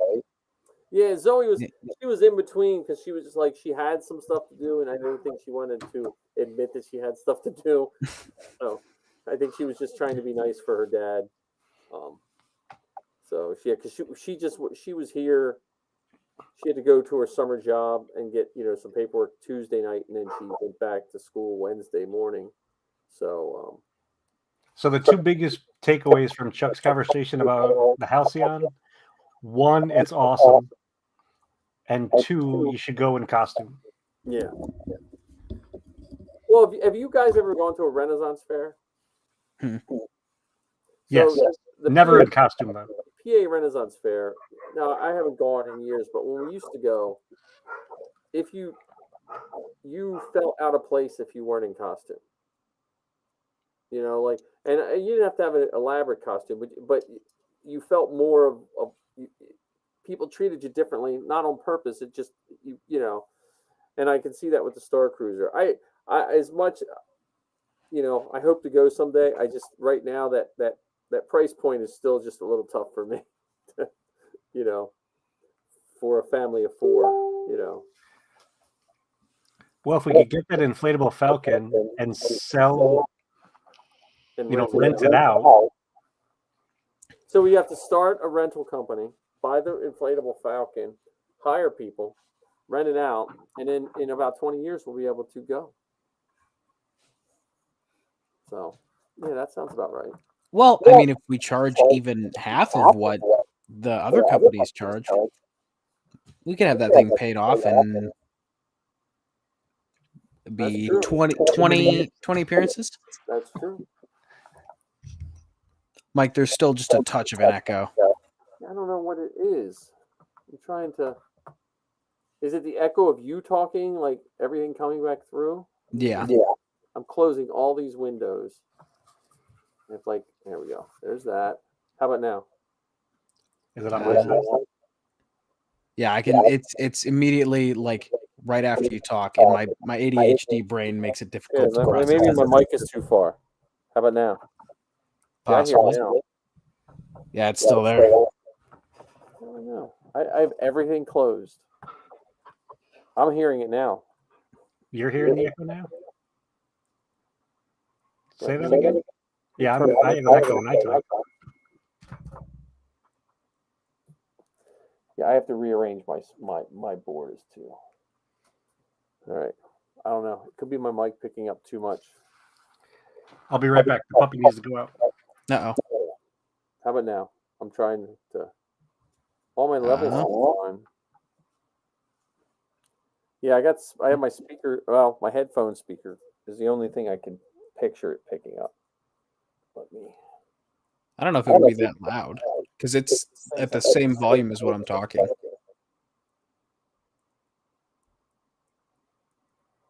All right, there we go. You hear me? I can still hear you. There's still an echo. Yeah. Just make sure I don't have any other mic. All my other mics are off.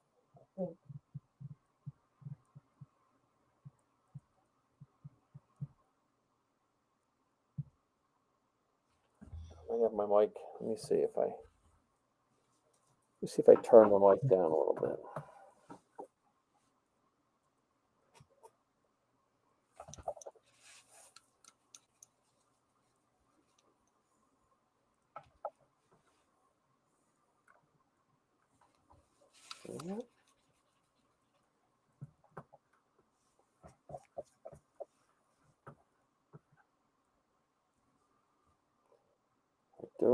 I don't know why it's echoing because I just turned them up. There we go. That's my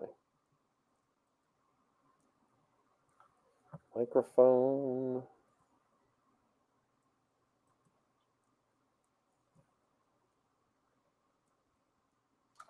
Mission accomplished. Ooh. How about that? There's no echo. No echo? What was the secret? Do you hear me, John? You're a little bit quieter, but yes. Yeah, I'm not hearing the same echo as we had just a little bit How about ago. now? Go a touch more. Now? I can hear you better. And there is a faint echo, but it's not nearly as bad as it was. Let me turn my headphones down more. How about now? Can you still hear us? I can hear you guys. There's no echo. Okay, good. I don't know. I have I have way too many electronics plugged into this for its own good. Yeah, normally I wouldn't complain, but I'm to have a technician sit across from me or whoever's doing it, and the person sit here and record, and so I have to reach across the board. So I could have hit a dial or something like that. yeah, my ADHD brain, when there's too much input in here, it like totally throws off my sentence. Well, we wouldn't want that. Another costume I would like to make is one of the mods from Book of Boba Talk Fett. about our predictions for Kenobi. Oh, I didn't hear a word either of you guys said. How about You were now? both going at the same time. No, you both were. I could hear both of you, but you were going at the same time, so I didn't process a single word. Go ahead, Ken. I was just gonna say, you were asking about deep cut costumes. I would love to do one of the mods from the Book of Boba Fett, complete with Scooter. Nice. How about Conja Club? Those crazy freaks. What does Han say? Those silly little freaks. Yeah. Tell that to I do Conja like the Club. little Jawa-like creature on that goes up to Rey when she's cleaning the part. Mhm. It looks like a Jawa, but it has like an armored face. I forget what they're called. Come on, Ken. Waiting on you. Yeah, I don't remember. I know the character, but I know what they look like, but I don't remember the name of that one. So much for an encyclopedia of I'm information. telling you. You're letting me down, Ken. No. That was one of the pages that were torn out of my memory bank. I guess we can It must have forgive been you then. erased from the archives. Yes. If it does not there's a appear in the gap here, archives, you don't know where. it simply does not exist. Yeah. You can only put one heading on a time, though. So. Ark, if you're still with us, which I have no doubt that you are, or are not, I should say. I noticed your comment earlier, but couldn't find a hole to address it. Go make a comment on one of my TikToks, because I will forget. But go make a comment on one of my TikToks, and I will follow you back. And there's your TikTok right there. Yeah. That right there. Yeah. We have to have Zach on here. Oh, yeah. And he's just come on screen and then fall down, and then he's done. Or he would be on with us for a couple hours, and every 20 or 30 minutes, he just randomly falls out of the chair. Doesn't say anything. Right. Just falls, gets up, and carries on like it was supposed to happen that way. Yeah, yeah. Yeah, but Ark, don't do it on one of my two most recent videos. There are too many comments for me to filter through.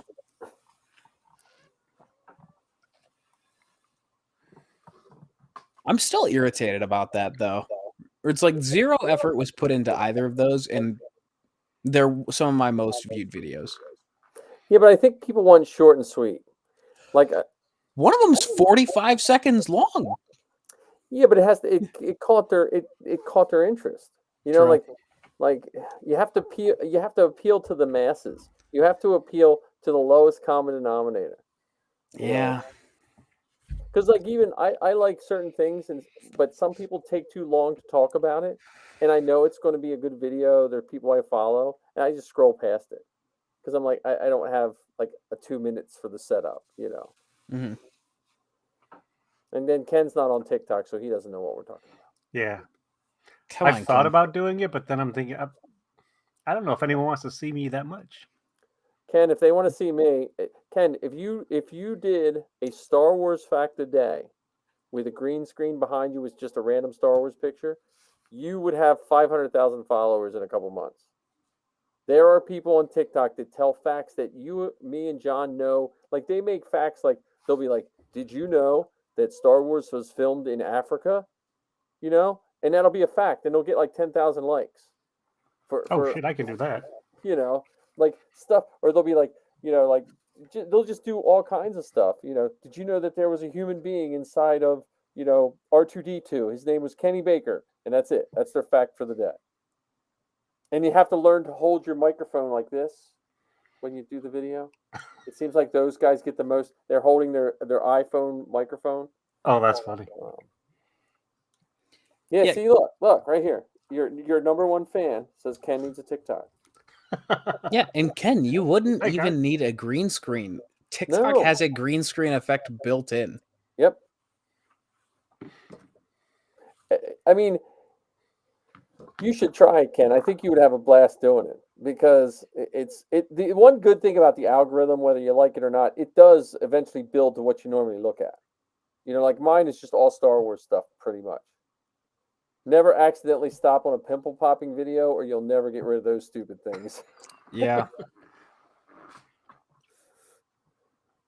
Yeah, my TikTok feed it's just an amalgamation of a lot of rednecks, Star Wars, and cars. Yeah. That's like the Venn diagram. Like you hit the sweet spot. Yeah. Well, no, I never thought, honestly, I never thought I would even enjoy TikTok, and that's how I met John. I would have never met John without TikTok. You know. Yeah, it's funny. When TikTok, so right before the pandemic, when TikTok was really starting to climb in popularity, I was so against it. Like, I'm not gonna get on TikTok. I don't know, understand. Like, I liked Vine, but like that was 6-second videos because like TikTok was a minute long, like the max was a minute long. I'm like, and it's not like it's good content. It's not like humorous. It's a lot of like just lip syncing and stuff. And then, of course, now here we are 2.5 years later. Would have never met Ken. Would have never met Mike. And that's how I was before the pandemic. A couple teachers I taught with did stupid TikToks, and I was like, "This is goofy." And then I honestly, Ken, I just went through my first 6 months of TikTok. I didn't even make videos for TikTok. I just went for whatever video was on my phone. I was like, "Oh, that's a video. I'll just post it up with stupid music." You know, and then if I didn't have a video, I would take a picture of like a Star Wars picture and just post it up with a heading. You know, my favorite art. You know, and I don't know. So how about this? So I'm hearing that the gauntlet has been dropped. Yes. The challenge has been shared. How about during our Tuscan build? That's when I do the Kenny G first TikTok. Yeah. But you should check it out though. I mean, because like honestly, I'm not just saying this because I know you. Your knowledge could be easily converted into a successful TikTok. Because John, you know, there's a lot of guys that just get on there, and I like their content, but they're just spewing, more facts. Like you could do a series of things just about stupid stuff. I did a series of stuff that was on my shelves. I just went with my camera and shot a video of Star Wars stuff on my shelves. I have plenty of shelves with plenty of stuff on them. No, but some people we've been in this for a while. Some people get excited to see like just anything Star Wars. Just don't show any guns on TikTok because John was on my first live and they booted me off because I showed a blaster, a orange. What was that? The orange blaster? Yeah, it was the Ruby's Mando blaster. Yeah, and they funny. shut my feed down. And I have the exact same blaster that is painted in several TikToks. I think the live is the ones that they get you for the firearms and stuff because they don't know if you're gonna like shoot someone. You know, they probably have very minimal shape recognition software that picks up the shape of the gun. Mm-hmm. But you'd think they would also have color detection too. But I think you'd think they'd also have color detection too. But yeah, well, it is you get what you pay for, right? Yeah, well, they're a multi-billion-dollar corporation now. Well, Ken, one video made me $350. What? Say that out loud again. One video made me $350. You're lying. No, I am not. Because after you have 10,000 followers, right? You get paid pennies. Now, normally I get a couple cents a day, but I had one video hit 29 million views. with 1.4 million likes or something like that. And I got $350. You're joking. No, That doesn't seem real. I know. I went to school one day, so it was a Sunday. I put this one video up. I had less followers than you, John, I think. I had like 3,000 followers or something like that. I went to parent conference night, and my wife texted me, and she said, "Hey, you have like 13,000 followers or something like that on TikTok." And then by the end of the next day, I was like over 20,000 followers. And once you have 10,000, you get put in the creator fund, and they pay you money. And then by the end of the week, I was at 148,000 followers for that one video. Literally a 7 or 8 second video of Marty. Who else was in it? A couple people in Mando's meeting the world's shortest person. That was it. I still love the handlers are like, no touching. Yeah. Well, no, I wish I would have shot the whole thing because the woman, the little short lady, wanted a picture with Chewie in them. And if I would have pulled my camera back, you would have seen her people taking pictures and videos. And then the guy, his job was to make sure she didn't fall off the table. So he wasn't paying attention to what they were telling Chewie. He was just paying attention that he didn't want her to fall off the table. Mm-hmm. You know. But yeah, that was a video, like just Safi just hit 10,000 followers yesterday. She just posts up pictures of her lizards. I'm struggling to get out of the 6,000. Well, Let make sure I get this right. You're telling me I could fund a 3D printer with TikToks? I honestly. So, what's the guy? Have you ever watched John? Have you ever saw Straw Hat Goofy? No. Mm-hmm. He does comic book commentary. Like he's knowledgeable in comic books, like you are, Ken. With and he just hit, I think, a couple million followers. But he got invited to the Star Cruiser because of that. He got the free, the press passes to the Star Cruiser. He was one of them. He also just did the Oscars last week, and he's famous because of TikTok. Mm-hmm. TikTok is YouTube 15 years ago. Gotcha. And I think this isn't a TikTok commercial, but the thing with TikTok that makes it so successful is it uses the bare minimum technology to make videos and the bare minimum technology to watch videos. Like if you want to be a YouTube star, they're expecting more from you. They're expecting a polished video with, all this stuff, and then you got to put it on YouTube and ads and all that.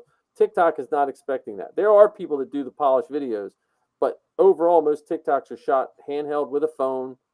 You do it from 7 seconds to a minute, and that's it. Up to 3 minutes. We're passing the 3 hour mark.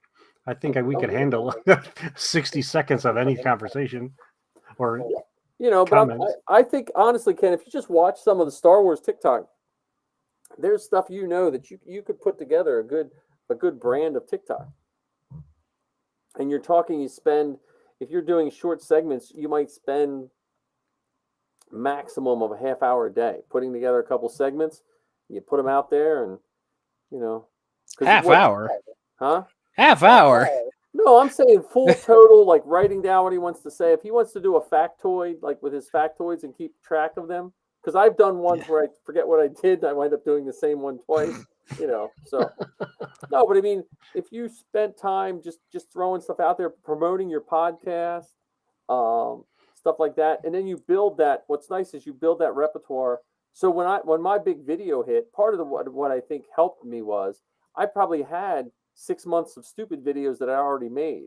So it wasn't like I just had one video and they didn't have other stuff to look at, So, and it's like John's building the repertoire. He's going to have that one hit and it'll just go through the roof, But I think your facts, I just think some of those facts that because there's a lot of people out there that are just getting into Star Wars and the stuff we take for granted, Ken, and it can be so simple as, did you know in episode 4 there is a scene where a stormtrooper hit his head on the door of the Death Star, and George Lucas ended up going back and editing a sound effect. It can be that simple. Yep. And that was recreated for the Attack of the Clones. Yeah, well, see right with there. Jango Fett. Yeah, that's There you what go. I'm saying. There's Like, two facts for you. That's what the people want to see, you know. And the Mandalorian people in Mandalorian costumes, I see it's starting to grow even more. Toga started a TikTok channel too with all his toys. You saw Toga's house, right, John? Yeah. You know. We should do a trip to Toga's house. Yeah. Right? That's too funny. Yeah, Ken, if you don't jump on this, I might. Because now that I've seen that the lowest possible effort can garner so many views, hell, I might start doing it. Well, because all the Star Wars people subscribe to all the Star Wars stuff. Like I always check the Star Wars hashtags, and I get, you know, now I'm a believer in hashtags. I know you said you got one. If you throw hashtags out there, they'll live a little longer, you know. Because if you they'll throw them on the For You page. Like, it's funny because I didn't really think I made it until my students started coming in and saying, "Hey, Mr. Hinton, I saw you on my For You page," you know. So yeah, sadly, I get that at work with my coworkers because I realized I forgot to turn off my contacts. yeah. So, you know, I used to care about that, but anymore I'm just like, you know what, I'm not doing anything nonsensical, you know. And what's nice, Ken, is it also supplies you with music, so you can actually add music, and you can actually, you know, look what's trending if you want, and throw that music in. And if you're watching a video, see what I do a lot of times is I'll watch a TikTok video, and it'll have a certain music or sound effect to it. If I like it, at the bottom you click that, and it saves it to your favorites. So next time you make a video, you can use that sound. Oh, that's cool. So it is. I mean, it is really intuitive to use. We got to do more with the Ramblin' Man. Yeah. Oh yeah, we could. You know. yeah. You can record your own sound, and you can put graphics, and you know. But like John said, a lot of times the simple are the best. My only gripe is hyperlinks don't work in their text. That's my only gripe. Yeah. But if you promoted your podcast, so if you used, there's software out. I don't know if you've ever seen it, Ken, for your. Let me see if there's software out that makes clips for your podcast.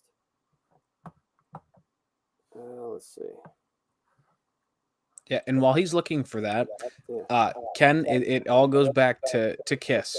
Keep it simple, stupid. Yeah. Oh, I thought you were talking about the band. Well, that's no. it. Well, yeah, God gave rock and roll to you. But yeah, keep it simple, stupid. I hate to admit it, but after recent infuriating success, because like, you know, I look at there and I'm like, okay, I think this is a really good idea. I go through the effort of like filming all this, and like I bought into Mike's theory of just do, you know, random stupid things. And I'm like, you know what? I'm laying in bed. I thought this was cool. It's an edited together version of Revenge of the Sith with the Clone Wars. Laying in bed. All right, 9 seconds. That'll be good. 70,000 views overnight. In my drive to work, I went from 23 to 50,000 views. I have a 30-minute drive to work. I was fuming that day. Because like it's something I put effort into. It's like 300 to 600 views, give or take. So 10% of my follower base. Yeah, keep it simple, stupid. I gotta pull this up. There's a TikTok app for the Macs, but I didn't put it on the Mac down here. So I'm trying to pull up the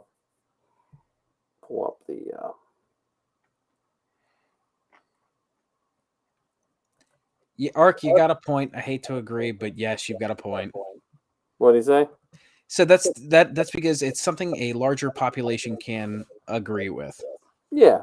Well, and honestly though, like a lot of people use TikTok. TikTok is is also nice to just like kill a couple minutes. I mean, it can literally kill a night if you're not careful, but it's usually, just to kill a couple minutes. Here, let me see. All right, let me see if I can do this. So here, Ken, look, this is.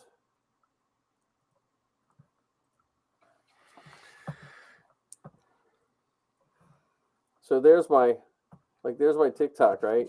So I haven't done too good, but like here, this I put up right before we came on. I got 56 views. But here's what I wanted to show you for your podcast. I forget what this software is. I'll have to send it to you. But this makes little blurbs for your podcast. And then like little commercials? You can promote your podcast on TikTok as well. So it just cuts, like I got a 60-second clip of Zoe talking with the episode, and then I just threw it on TikTok. Which I don't know. I don't know. I forget what that's called. Oh, look, here's John dancing with Safi. Yeah.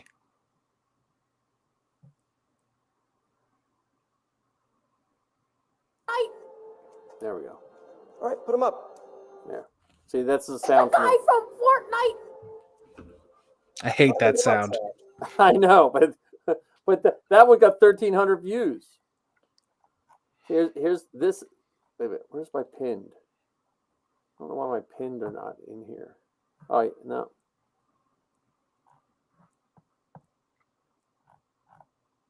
I don't know where my pinned video is. There's a picture of us doing the graffiti. The pictures with the graffiti.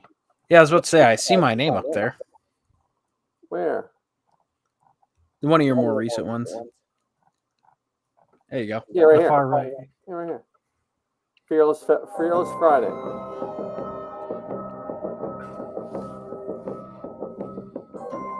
You and your flower. Yeah. I was trying to put your name out there, John. I appreciate it. And then, this is a filter. This is a filter that puts the helmet on my head. Waiting for a good day to happen, you know. That's just a digital helmet that puts on. That's pretty funny. Mike, you're getting roasted here in the comments. There's Matt. I can go twice as high.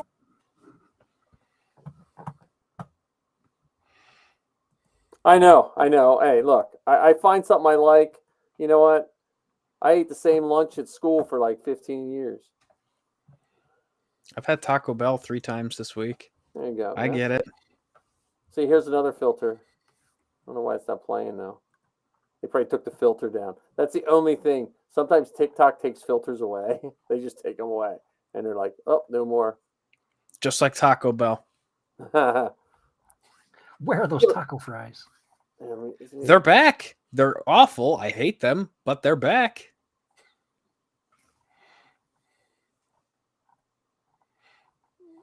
I don't know why my pinned ones are not showing up.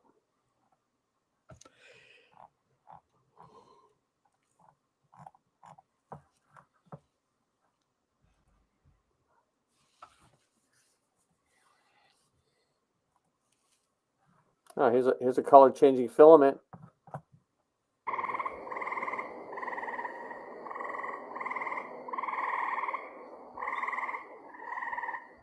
The filament changes color by If itself. you watch the frog, just watch him. Again, here, I'll speed it up here. Oh, look at the toes. Yeah. What the? It's temperature sensitive, so when it gets warmed up, it turns back to pink. You run under, I forget which direction, either cold water or hot water, and then it turns. And by the time it's done, he's that color. I love how you just found a sound. That was called just me frogs. filming, and then I just put the frog sounds on it, and that got 1,100 views. You know. Yeah, here's another one I did. So this is the app you could do for your podcast. I don't know if I like her. I mean, like, she's cool, but I don't know if, like, I trust her. And so I just made that, you know. Did we just walk into a high school cafeteria? No, that's her. That's Lizzie talking. Yeah, I don't have. Yeah, I don't know. I don't know where my big one's not. It's usually pinned at the top, so I don't know if they changed this on here. You know, but here's the puzzle filter. He's making fun of me using all these old ones.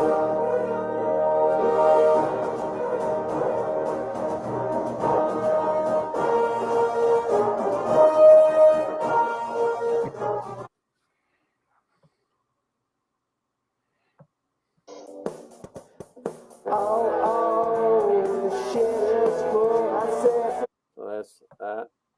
And then there's us with the Han Solo Chronicles right there.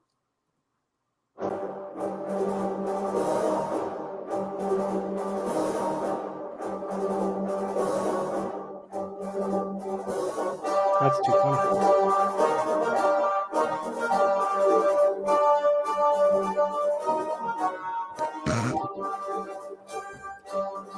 Oh, I love Dan and half 3PO. Yeah, yeah. There's Safi as 000. And that one of the costumes since she's a kid wearing underwear on her head. So.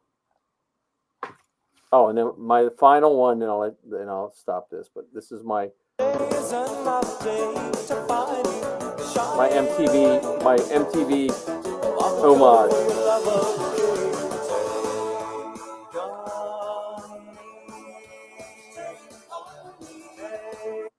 That's pretty funny. There we go.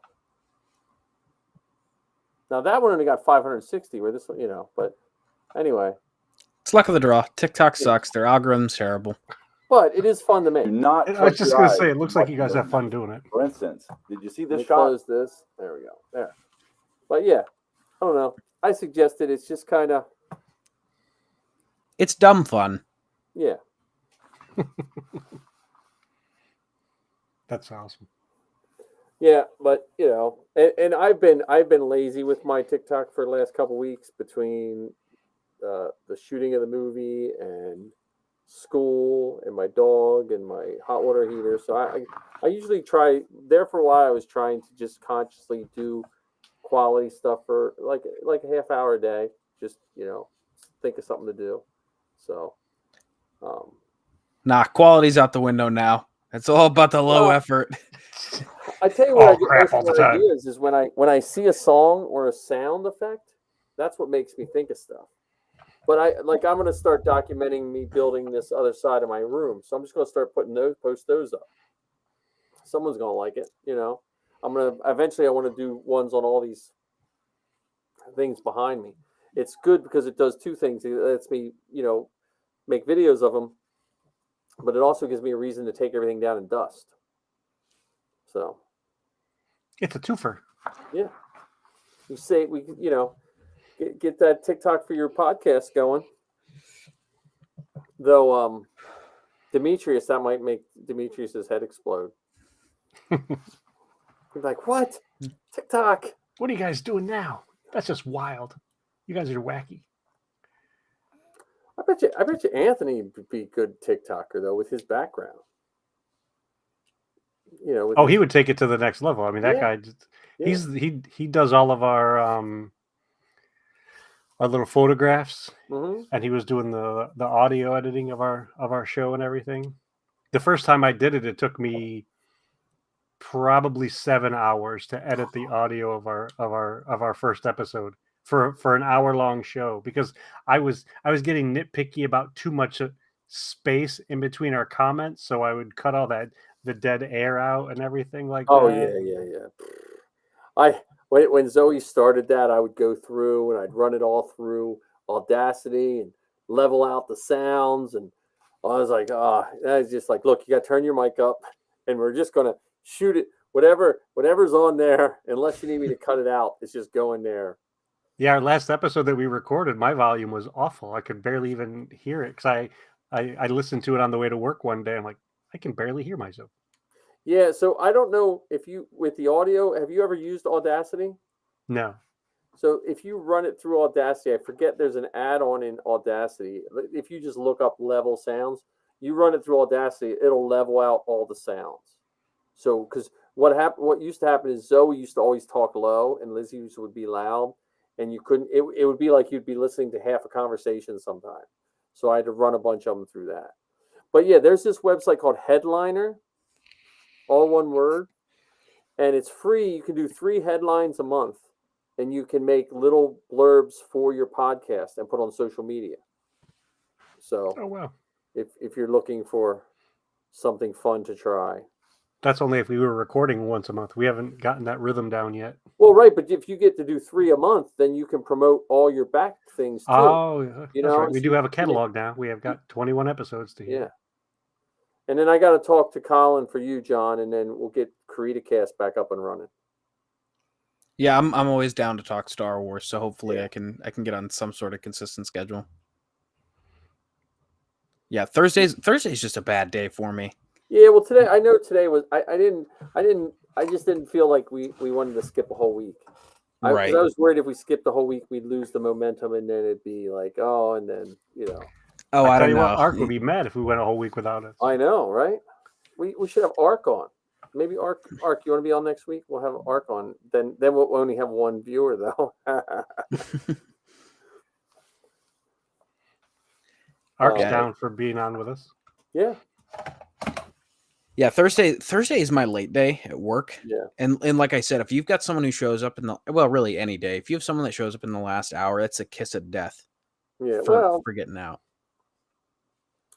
My Thursday ended with I have to buy a new set of tires for my wife's car. So on top of my hot water heater, now I gotta buy 4 new tires. I was like, because there's a puncture in the sidewall, and the tires are they're still safe, but they're probably they probably got about 8 months to a year left on them. But it's all-wheel drive, so you really can't just put one tire on. Yeah. So I was like, all right, well, might as well just take the rest of my money this week. Yeah, I recently I was furious. I put new tires on my 17 Camaro probably would have been 8 or 9 months ago. And I had a nail from our lot that went into the sidewall a 1/4 inch from the tread for where I could have patched it. Yeah. And I've got low profile performance tires, so those are $300 a tire. See, my Scion's good because a whole set of brand new high-end tires are still under $500. So when I was a kid, we had to deal with Amish buggy nails. The horses would throw nails, and you can't plug those because they're the big square nails. Right. And so you just always had flat tires, it seemed like. Well, the good news is now, if that does happen, they make patches that you can put on the inside, and then the same material that they use to plug holes, they put over top of the patch on the outside to fill it. Yeah, well, that's what the tire place in town. They don't plug holes. They actually take the tire off and repatch on the inside. But this one's on the sidewall. Anyway, we have demoted down to tire talk. Yeah, we went from Halcyon to Kenobi to TikTok to tire talk and inflatable falcon. Oh yeah, because that's every week. I think it would be sacrilegious if we went an entire week without mentioning the inflatable falcon at least one time. I would love to have someone on who works for the inflatable falcon company. I could put as a down payment my giant inflatable Darth Vader head. That's true. I have the giant Burger King inflatable Darth Vader head, which I still want, but go on. Yeah, I think they would do a trade. We'll inflate it for the Tuscan party. Yeah, like I said, I've got 3 or 4 people who are on board with finally naming this thing the inflatable falcon. Okay, that sounds. What if we call it flying the inflatable falcon? And then we just need our logo needs to be a porcupine flying the inflatable falcon. Named Porkins. Yeah. There we go. There we go. Everyone should just go to the website and say, look, these three guys keep talking about the inflatable falcon, you know. And then maybe. How cool would it be if they invited us out to actually, see it, play on it for half an hour? Star Cruisers, and we're just going to a bouncy house. Yeah, we film an episode from the inside of it. From inside, you bet. Film it like we'd have to be in different parts of it. Yeah, we're all sitting around with our selfie things, like they were taking pictures of food at Star Cruisers. We'll be like, oh, putting your arm around the inflatable Chewie. You bet. Oh my God, it's big enough that we could have our own section.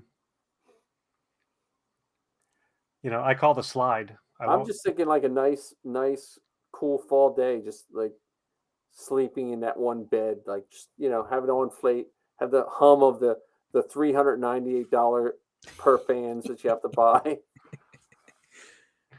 And are those electric or are they gas operated? No, they're probably electric. Oh, I feel like they'd have to be.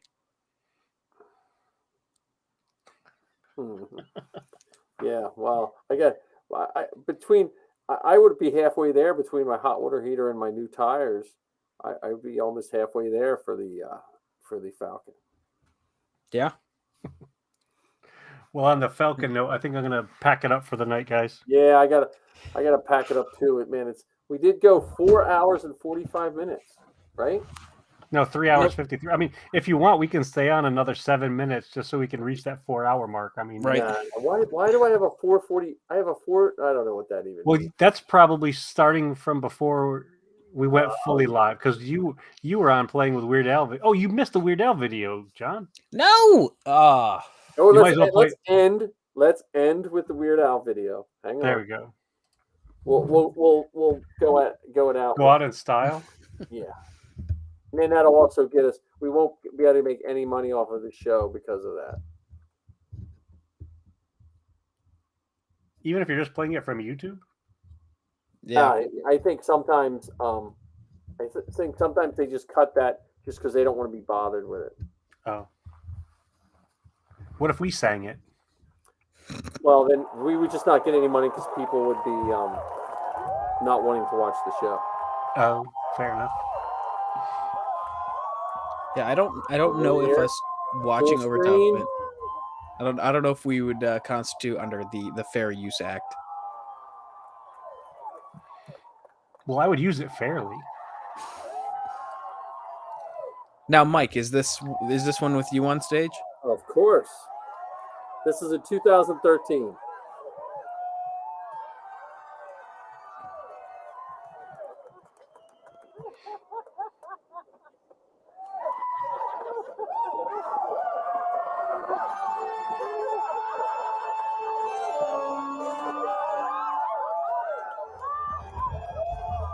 There's Zoe. That Jawa right there is Zoe. There's me and my FX.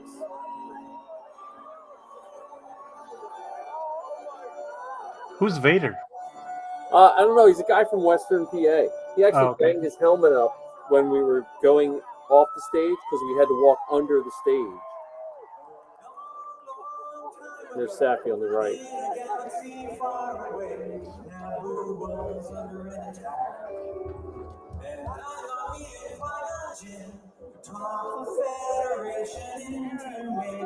There's Safi.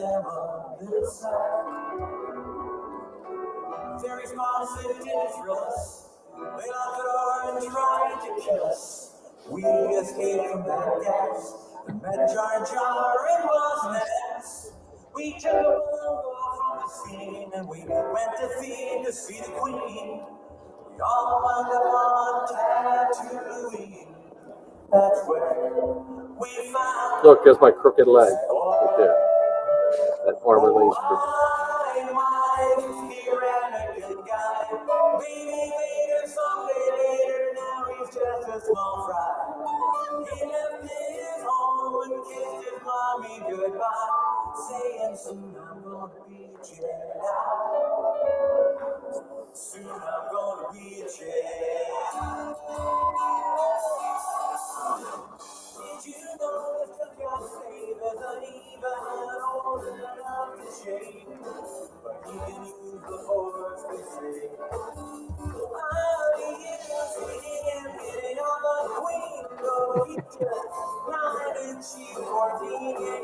Probably gonna marry her someday. When I know we will see 3PO and I how fast it goes, and we were both true.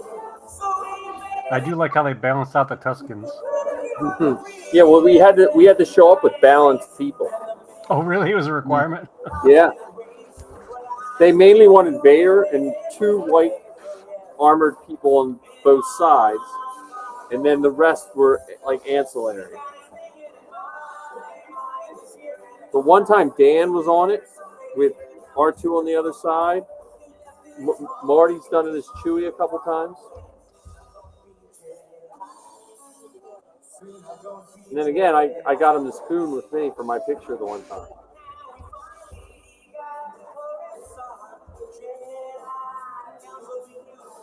That's too cool. Watch the Biker Scout. He's pretty animated. We had one time we had Boba Fett doing air guitar with his blaster. Time we did.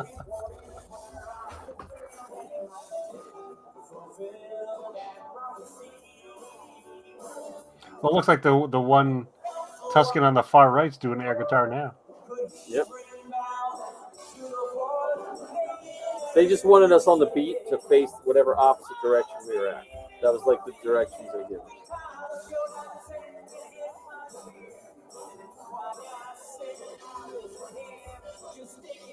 Is that Freddy Krueger in the crowd? This was on a racetrack. It's the stuff of nightmares.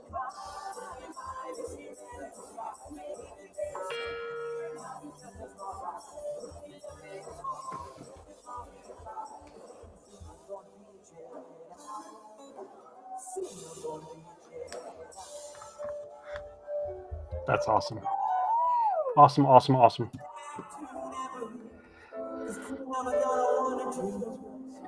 Like Frankie would have liked to stay.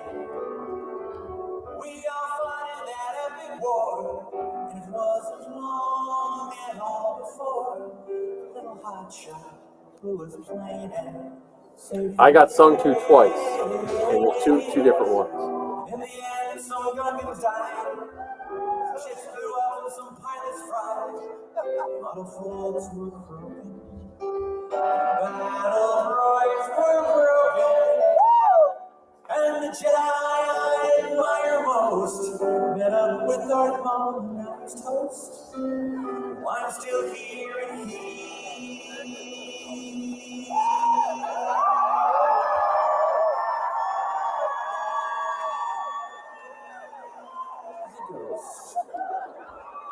I guess I'll trade this for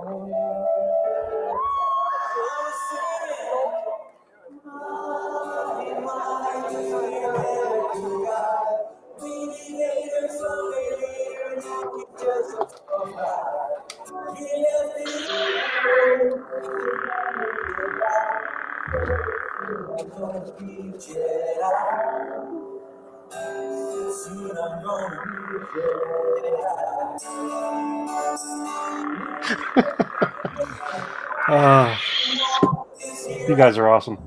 And then I just always laugh at Zoe right here. This is Zoe. She's so excited to do this. She was 11 when we did that. Or not quite 11. She's 10.